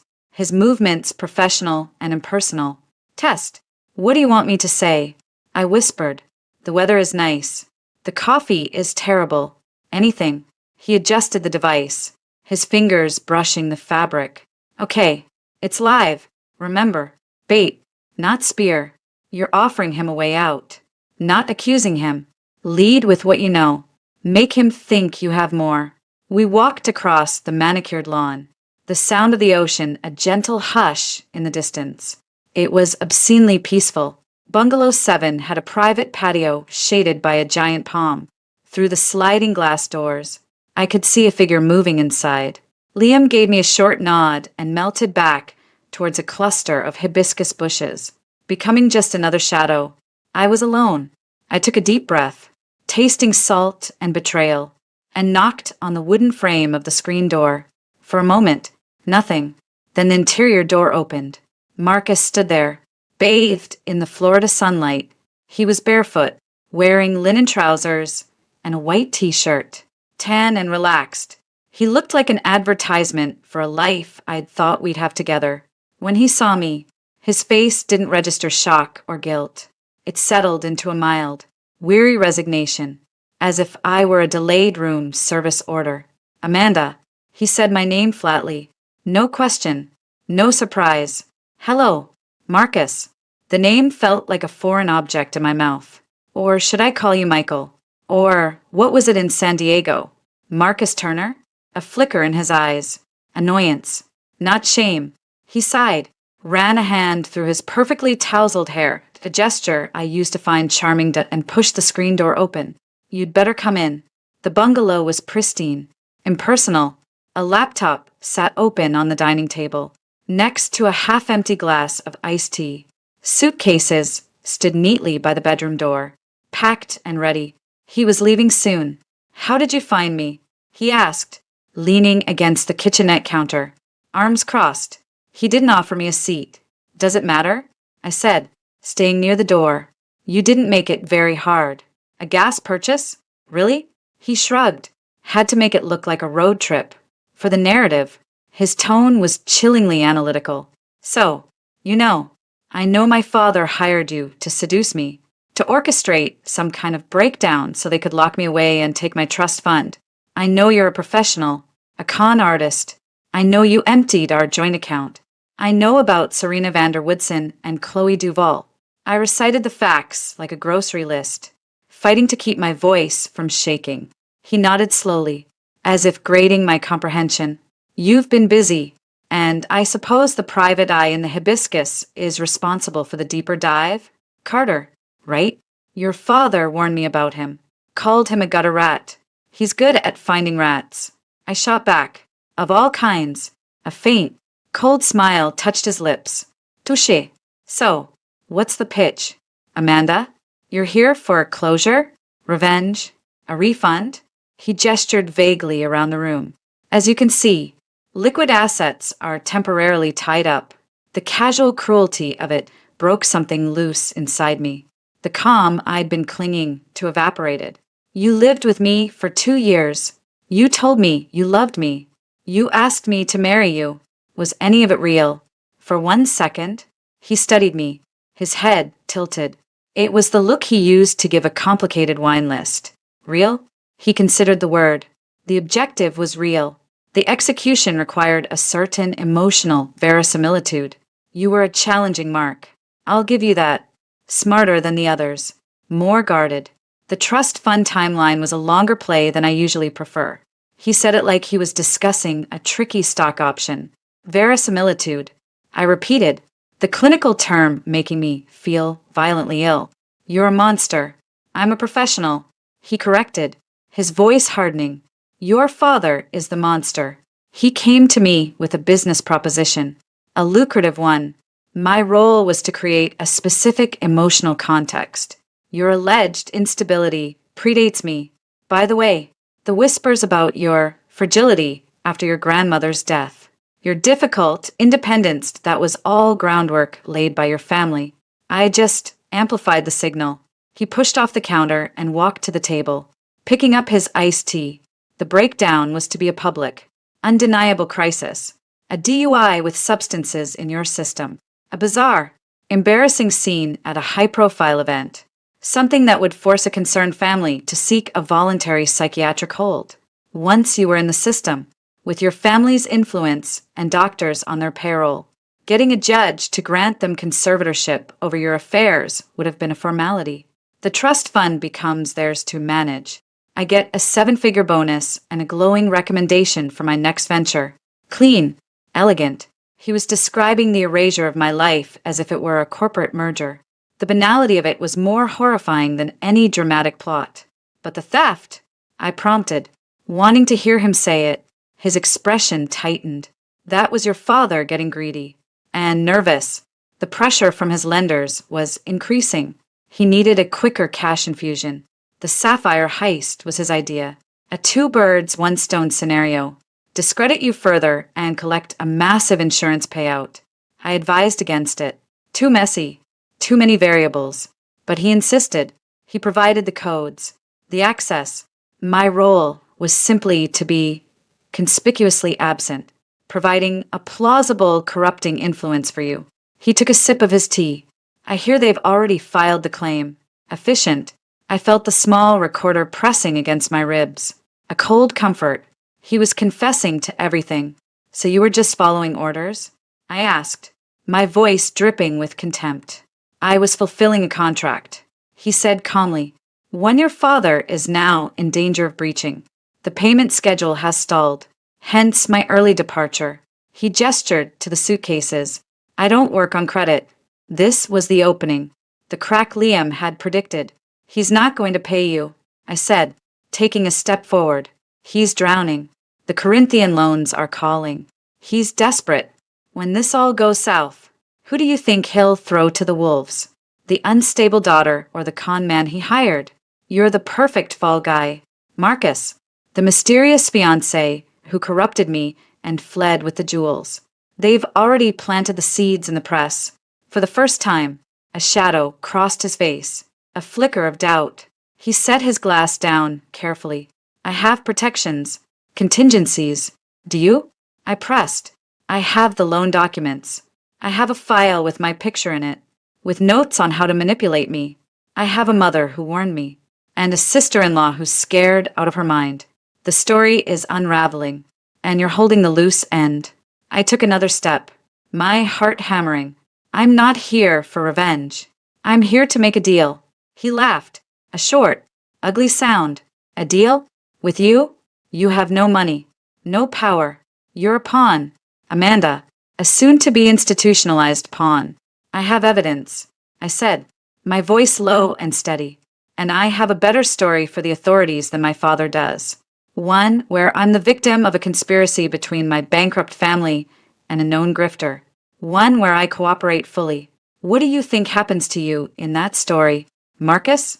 How long do your protections last when the FBI starts looking at interstate fraud and conspiracy charges? You think your Cayman account will keep you out of a federal penitentiary? The arrogance in his eyes was slowly being replaced by calculation. I could see him working through it, the cold logic of survival overriding everything else. What do you want? He asked, his voice now all business. I want you to give me everything. The communications with my father, proof of the arrangement, bank records for the payments you did receive. I want it all. In exchange, when I take this to the authorities, I portray you as a minor player, coerced and misled by my powerful father. You might still do some time, but it'll be a lot less than if I bury you with the rest of them. He stared at me, a new appraisal in his gaze. The scared, love-struck girl was gone. In her place was someone he had to negotiate with. And why would you offer me that? Because my fight isn't with you. It's with them. You're a tool they used. I want the people who wielded the tool. Give me them, and you get a chance to slip away when this is over. Not to Monaco. Maybe. Somewhere less extradition-friendly. Silence stretched between us, filled only with the hum of the air conditioner and the distant crash of waves. He walked to his laptop, typed something, and stared at the screen for a long minute. Your father, he said slowly, not looking at me, is more dangerous than you know. The plan had evolved. The breakdown scenario was phase one, when he started panicking about the money. He discussed other options with your brother, more permanent ones. A new, deeper layer of ice formed in my gut. What are you talking about? He turned to face me, and for the first time, I saw something akin to genuine unease in his expression. I recorded our calls. For my own protection, the last one. A week ago, he was talking about finalizing the trust situation. Jason said something about an accident being cleaner than a commitment. A car crash. Something that couldn't be traced back. Your father didn't say no. Amanda, he said, explore the feasibility. Cost-benefit analysis. The room swam. An accident. A car crashed. My brother had suggested killing me. And my father had asked for a cost-benefit analysis. Do you have that recording? My voice was a thread. He nodded. A single, sharp dip of his chin. I have all of them. Encrypted. Backed up in multiple places. The whole sordid plot. From the first meeting to the discussion of your potential retirement. I want it. Now. He looked at me. The deal maker, finalizing the terms. You get the files. You swear on whatever you have left that your version to the feds minimizes my role. You give me a 12-hour head start from the moment you hand everything over. And you never, ever look for me again. Agreed. He plugged a small, sleek external drive into his laptop. His fingers flew over the keys. After a minute, he ejected it and held it out. It was black, unmarked. Everything is on here. The recordings, the emails, the transfer instructions, everything. The password is Kingfisher at dawn. I took the drive. It was warm from his hand. It felt like holding a live coal. Proof, not just of fraud, but of conspiracy, of murderous intent. You should leave Florida, he said, his tone now devoid of any emotion. Today, your father is paranoid. If he suspects you're not following the script, he'll accelerate whatever plan B he's cooked up. He's not a man who likes loose ends. He looked at me, and for a fleeting second, I saw something that might have been pity. You were a good mark. Amanda, one of the best. In another life. Don't. I cut him off, my voice cracking with the force of my disgust. Just don't. I turned and walked out. The drive clutched so tightly in my fist, I thought the plastic might crack. The bright Florida sun hit me like a physical blow. Liam materialized from the bushes, his face grim. I got most of it, he said, tapping his ear where a nearly invisible bud was placed. Enough to make a judge's hair curl. The drive? I held it up. A tiny black totem of my family's evil. We need to get it to Wraith. Have him verify, copy, and lock it in a digital vault. He started walking briskly towards the car. And he's right. We're not safe here. Your father's not just a fraud. He's desperate. And desperate men with money do stupid, violent things.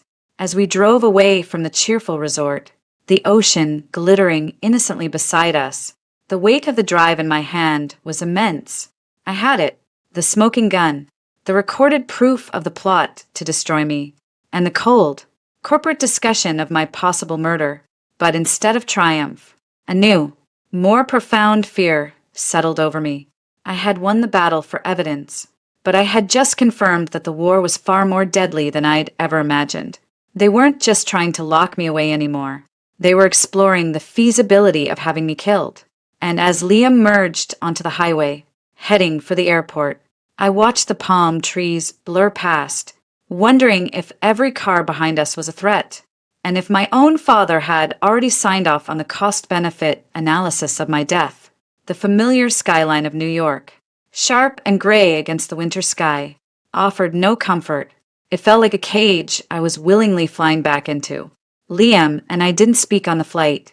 He was busy on his laptop, presumably sending the damning files from Marcus's drive to the digital fortress maintained by his ghostly associate. Wraith. I stared out the window.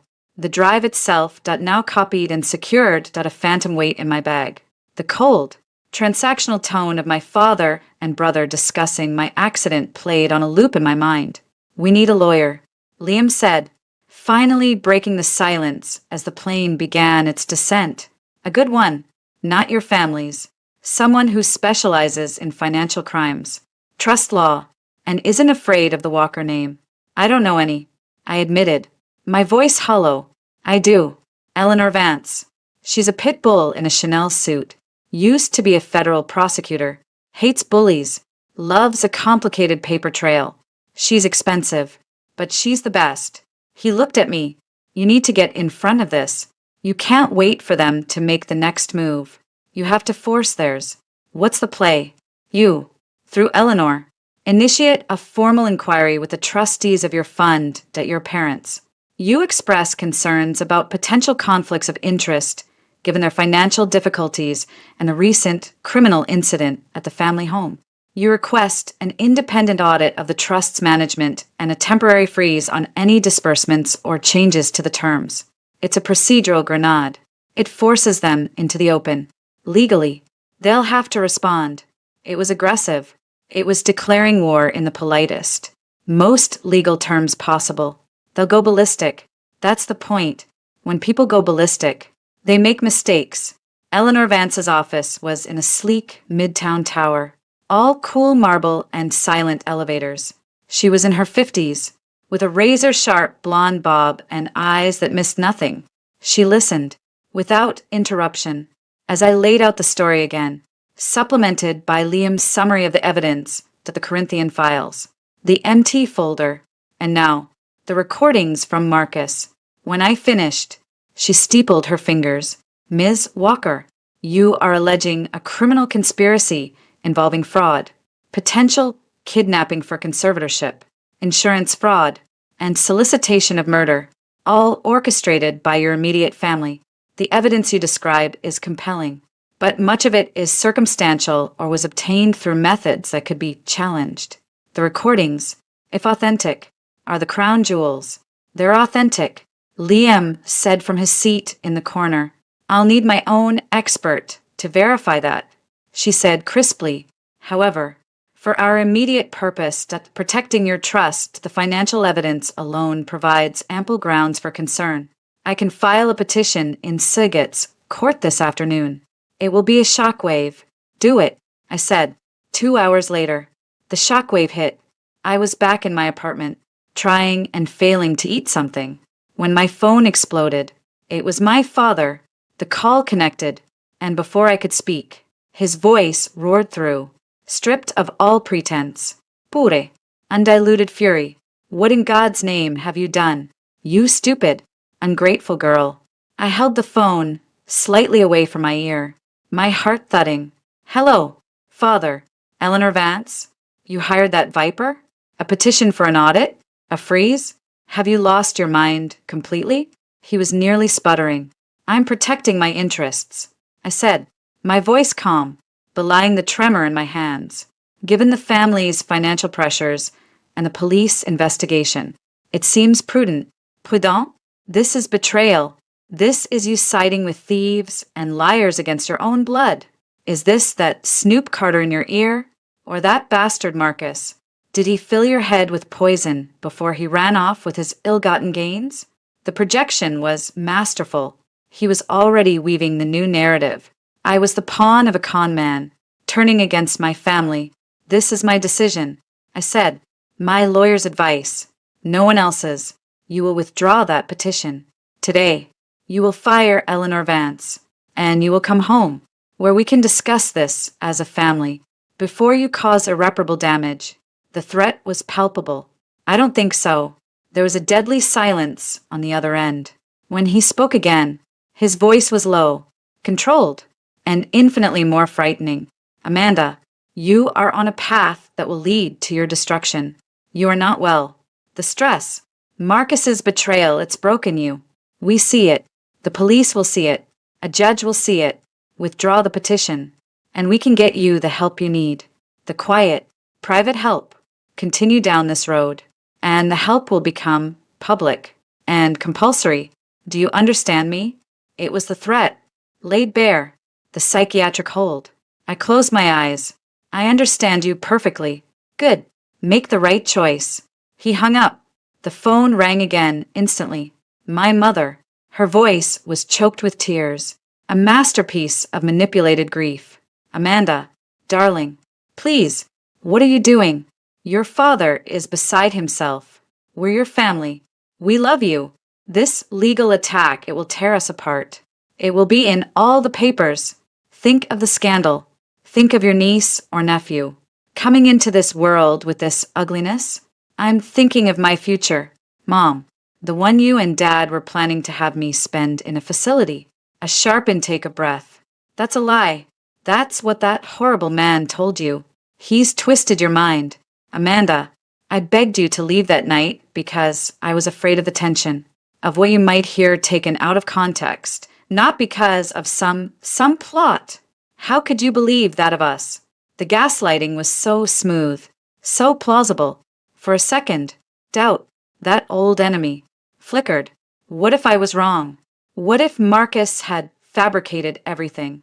But then I saw the empty folder in my mind's eye. My photo, the sticky note, susceptible to fixer type. I have evidence. Mom, I'm not crazy. Her weeping intensified. Evidence can be faked. Oh, my baby, what has he done to you? Please, let us help you. Come home.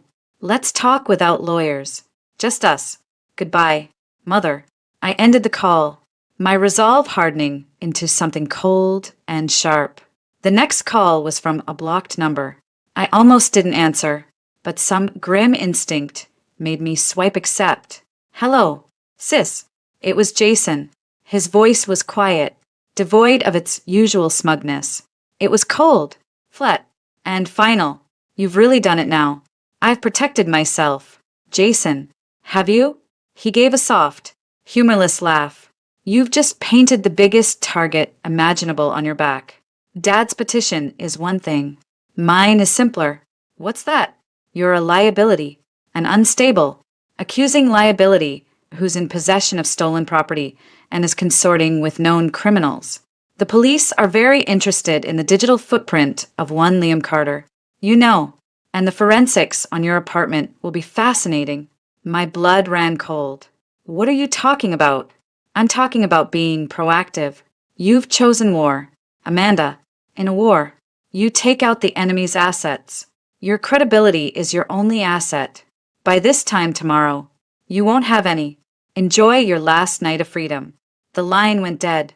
I stood in the middle of my living room. The silence screaming at me.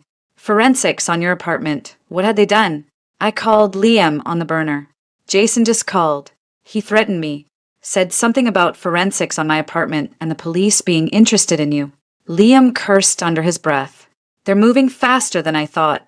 They're going to plan something. Or claim they found something. They have the access.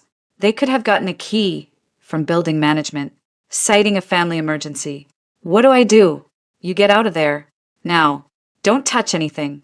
Don't pack. Just take your bag, your laptop, the burner, and go. Meet me at the safe place. I'm texting you the address. It's a short-term rental, paid for in cash, under a shell company. Don't use your credit cards. Don't take a taxi you hail on the street. Use the rideshare app on the burner. Pay cash if you can. Go. I grabbed my essentials, my hand shaking, as I rushed for the door. My regular phone buzzed with a text. It was from Sophie. Sophie, they know. About everything. The petition. They're furious. Jason's not just talking anymore. He's doing something. I heard him on the phone. He mentioned a delivery to your address. A package that would settle things. I don't know what it means. But it's bad. Don't go home. If you're there, leave. Now. The confirmation was a punch to the gut. I typed back. My fingers fumbling. Me already leaving. What kind of package? Drugs? Sophie that I don't know. Maybe. Or a gun. Something to put in your apartment. They're talking about a wellness check by the police tomorrow morning. Whatever it is. They want it found. Amanda, I'm scared. For me. For the baby. He's different. Me, can you get out? Go to your parents? Sophie and say what? That my husband might be a murderer? They'd call him themselves. I'm trapped. Just be safe. And for God's sake, beat them. I ran out of my apartment, taking the stairs down 12 flights instead of waiting for the elevator. On the street, I used the burner to call a car from a nondescript service Liam had preloaded. As I slid into the back seat, I saw a dark sedan idling halfway down the block. It didn't follow us, but the feeling of being watched was a cloak I couldn't shed. The safe house was a bland, furnished studio in Astoria, Queens. Liam was already there, his laptop open, his face grim. Wraith intercepted some communications. He said, without preamble, encrypted, but he's good. A text from a number linked to one of your father's shell companies to a known low-level drug distributor in the Bronx. It requested a special delivery of party supplies at a term for high-purity cocaine. TO be left in a specific location. The maintenance closet on your floor of your building. Tonight, payment was wired. They're going to plant drugs in my building and then call in an anonymous tip that I'm a user, a dealer. I whispered, the pieces snapping together. The police do a wellness check, find the stash conveniently placed, and I get arrested, even if it doesn't stick. The arrest, the mugshot, my credibility is gone. The court would never believe me over them. It's classic. Liam nodded. And effective. A drug arrest gives them immediate grounds to petition for emergency guardianship. You'd be in Rikers, then remanded to a treatment facility before you could blink. We have to stop it. We can't. If we intercept the delivery, they'll just try something else. Maybe worse. We need to let it happen. But on our terms. A fierce, calculating light came into his eyes. We turn their trap into ours. We get the police there, but we make sure they find more than just the drugs. What do you mean? We give them a show and a star witness. He picked up the burner phone. I'm calling my contact at the precinct, not the one who gave us the theft report. A different one. A detective who hates rich people who think they're above the law. We're going to give him the performance of his career. And you, Amanda, are going to be the director. He started explaining the plan, his words fast and precise. It was risky, insane, and the only move we had left. It involved me going back to my apartment, being there when the wellness check arrived, and steering the narrative with evidence we would plant in plain sight. As he spoke, the fear didn't leave me, but it was joined by a surge of adrenaline. They wanted a public takedown? Fine. We'd give them a public spectacle, but it would be their conspiracy laid bare, not my breakdown. The war was no longer in the shadows of studies or sunny Florida bungalows. It was coming to my doorstep, tomorrow morning, and for the first time, I wasn't just trying to escape the trap. I was preparing to slam it shut on the ones who built it. The silence in my apartment was a physical thing, thick and expectant. I sat in the living room, hands folded on my lap, facing the door.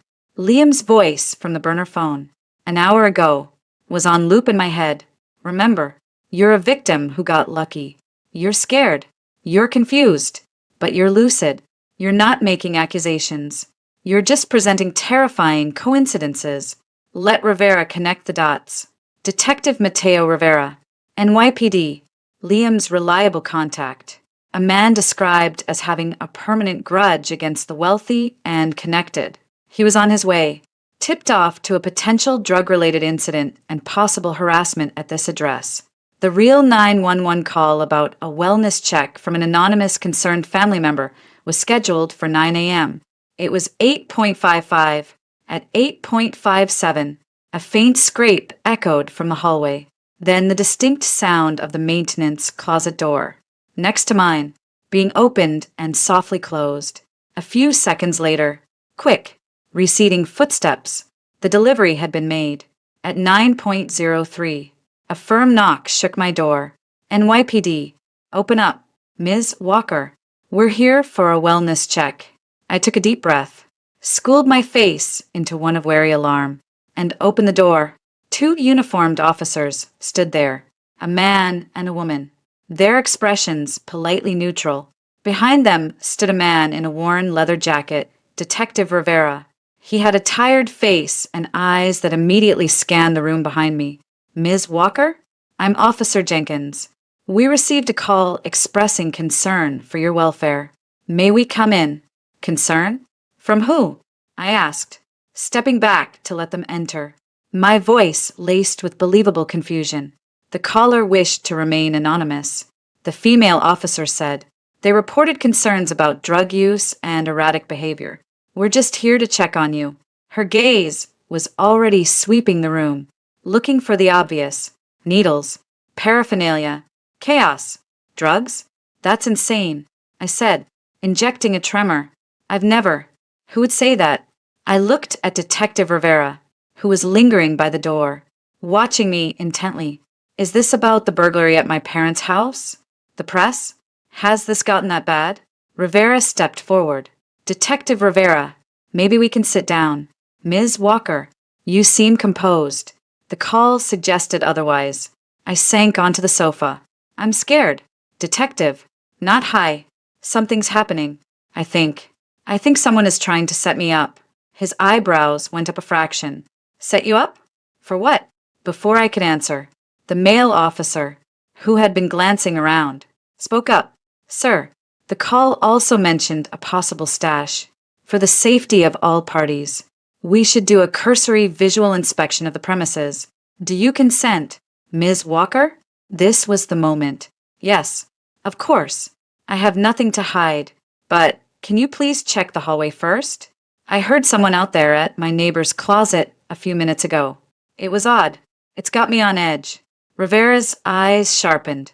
He gave a short nod to the officer, who stepped back into the hall. We waited in tense silence.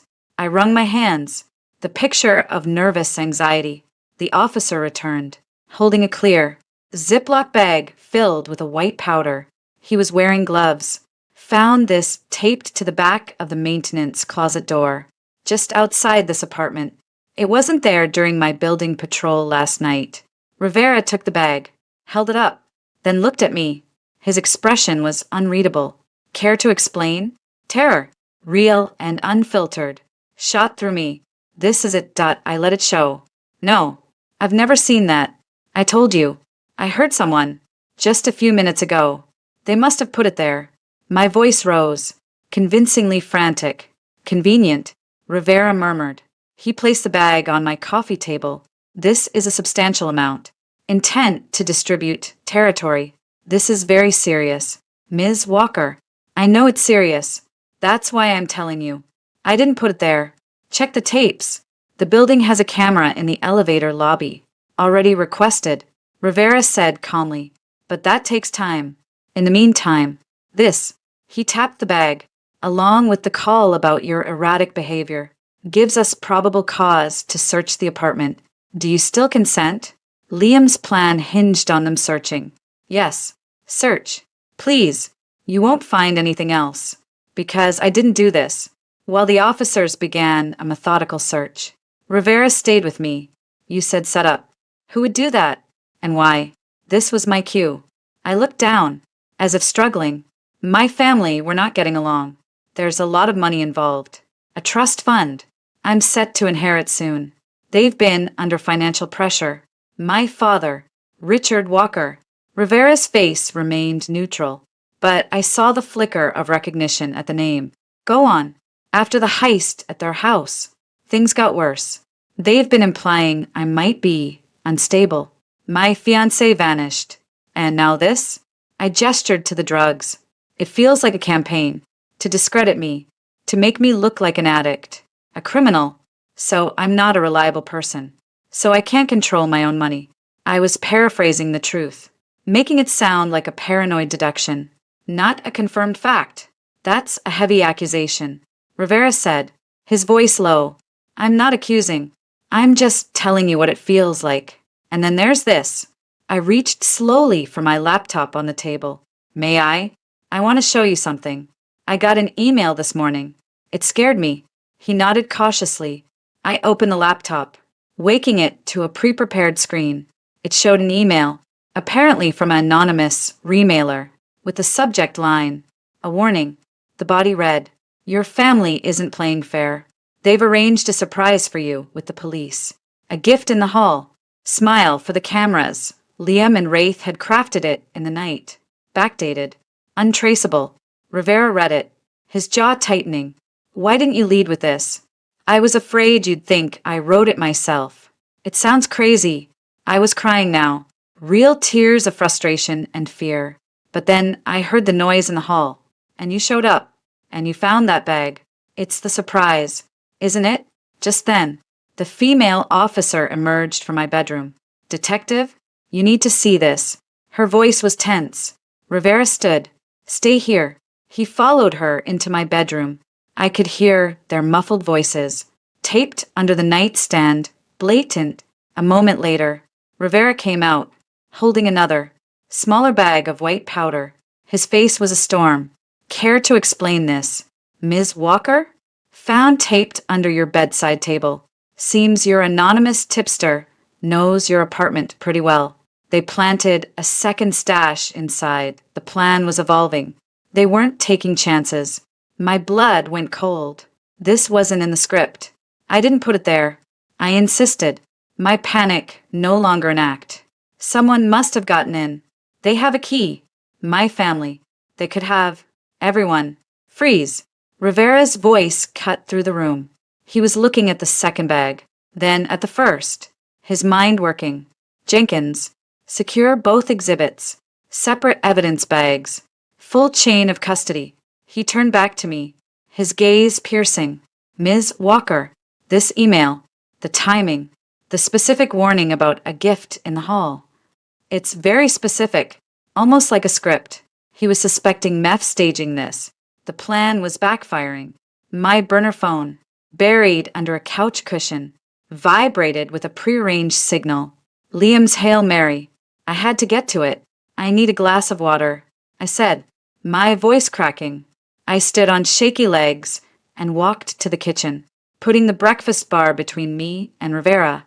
As I filled a glass, I let my hand accidentally brush the cushion. The burner tumbled onto the floor. Damn it, I muttered, bending to pick it up. A cheap, prepaid flip phone. Rivera's eyes locked onto it. What's that? A burner phone, I said, holding it up. I bought it after my fiancé disappeared. I've been getting strange calls on my regular phone. I was scared. I'm only giving this number to a few people. It was a weak cover, but it was all I had. As if on cue, the burner phone rang in my hand, the shrill tone jarring in the tense room. The screen said restricted. Liam's signal. Rivera held out his hand. Answer it. Put it on speaker. I did. My thumb slippery with sweat.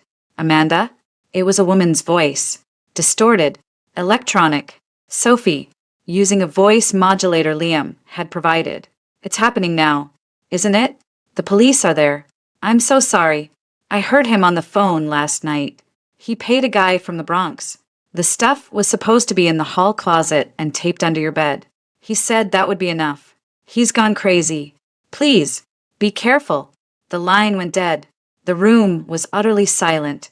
Rivera stared at the phone, then at the 2 bags of cocaine, then at me, the anonymous email, the warning call, the precisely located drugs. The narrative shifted. It was no longer a shaky girl facing possession charges. It was the blueprint of a frame-up, delivered in real time. Who was that? Rivera asked, his voice dangerously quiet. I don't know. A friend. Someone who knows something? I was genuinely stunned. Sophie's involvement. The specific details under the BED. IT was a huge, terrifying risk for her. Rivera pulled out his own phone. Dialed. This is Rivera. I need a forensics team at 220 West 12th, apartment 12B. Now. And run a check for any recent reports or investigations involving a Richard Walker or Jason Walker. Dig deep. Financials, associations, everything. And get me a warrant for their phone records. Today. He listened, then snapped. I don't care what their name is. Get it done. He ended the call and looked at me. The professional detachment was gone, replaced by a cold, focused anger. You're not under arrest, Ms. Walker, but you're not to leave the city. We're going to have a very long talk, and you're going to tell me everything, starting with who that caller really is. and where I can find the man from the Bronx who made a delivery here last night. The trap had been sprung, but the prey was no longer me. The police were now on the hunt, and they were looking squarely at my father and brother. The script had been flipped. As Detective Rivera began firing questions, I knew the next move was theirs, and for the first time, they'd be playing defense. The interrogation room at the 19th Precinct was a sterile, claustrophobic box. I sat across from Detective Rivera and an assistant district attorney named Chin. The air hummed with tension and the faint smell of stale coffee. "Let's go over it again. From the top," Chin said, her voice calm but relentless. She had the digital files from Marcus's drive open on a laptop between us. The audio icon for a file labeled Walker _ 12-15 was highlighted. "We've been over it," I said, my voice steady. I was past exhaustion, running on a cold, clear current of resolve. My father, Richard Walker, hired Marcus Thorne, that real name unknown, to manipulate me into a position where I could be declared incompetent, allowing them to seize control of my trust fund. When his financial situation grew more desperate, they escalated. They staged the sapphire theft to collect insurance and further discredit me. When I began to fight back legally, they plotted to plant drugs in my home to have me arrested and discredited. "And you have proof of this, escalation?" Chin asked. "Play the file," I said, nodding at the laptop. "The one from December 15th. Chin clicked play. The tinny, digital audio filled the room. Richard's voice. "The timeline is compressing. Jason, the Corinthian people aren't patient men." Jason's voice, "that we need a definitive event. The theft allegation is good, but it's not enough for a forced committal. We need something that screams immediate danger to herself or others." "Richard, your suggestion?" Jason, a long pause. Then lower, an accident. A single car incident. No messy trial. No ongoing scrutiny. The trust reverts to the estate. Cleaner. "Richard, no sound for 3 full seconds. Explore the feasibility. Get me a cost-benefit analysis, but keep it theoretical." For now, the recording stopped. The silence in the interrogation room was absolute. "That's my brother," I said into the quiet, discussing the feasibility of my murder, and my father, authorizing the analysis. Rivera's jaw was tight. "And the woman who called the burner phone during our visit? The one who knew about the drugs under the bed? My sister-in-law, Sophie Walker. She was present for some of these conversations. She's terrified. She's pregnant. I believe she wants out." Chin exchanged a look with Rivera. "We've brought Mrs. Walker in for a separate interview. She's cooperating, hesitantly, but she's confirming the broad strokes, but the financial panic, the pressure on Amanda, Jason's dark moods, and overhearing discussions about taking care of the Amanda problem. She also provided the key code for the back gate, which matches the access log for the night of the staged burglary. The net was closing. I could feel it. The physical evidence is circumstantial." Chin continued, "but powerful. The Corinthian loan documents you photographed show powerful motive. The MT profile folder shows premeditation. The audio recordings are the linchpin. We've traced the shell corporation that made the initial payment to Thorne. It's linked to a holding company your father controls." "What about Marcus?" I asked.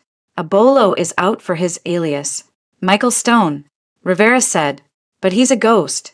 Your testimony and these recordings are enough to proceed without him. He's a tool. We want the hands that wielded it." There was a sharp knock on the door. Another detective leaned in. "Sir, they're here, both of them, with lawyers. They're demanding to see their daughter and know why they're being harassed." Rivera stood. Time for the main event. He looked at me. "You don't have to see them. You can watch from the observation room." "No," I said, standing as well. My legs felt weak, but my spine was steel. "I'll see them." They put us in a larger, equally bleak room.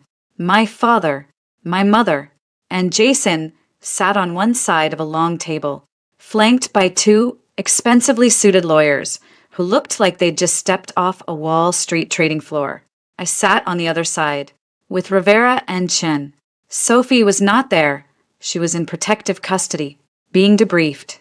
My father looked older, the lines on his face etched deep with fury, not age. His eyes, when they met mine, held nothing but contempt. My mother was pale, clutching a handkerchief, her gaze darting everywhere, but at me. Jason just looked sullen and trapped, a cornered animal. This is an outrageous fishing expedition. My father's lawyer, a man named Blackwell, began immediately. You have detained my clients based on the hysterical allegations of a clearly disturbed young woman. We demand her immediate psychiatric evaluation and the termination of this harassment. We're not here to debate Ms. Walker's state of mind, Chin said coolly.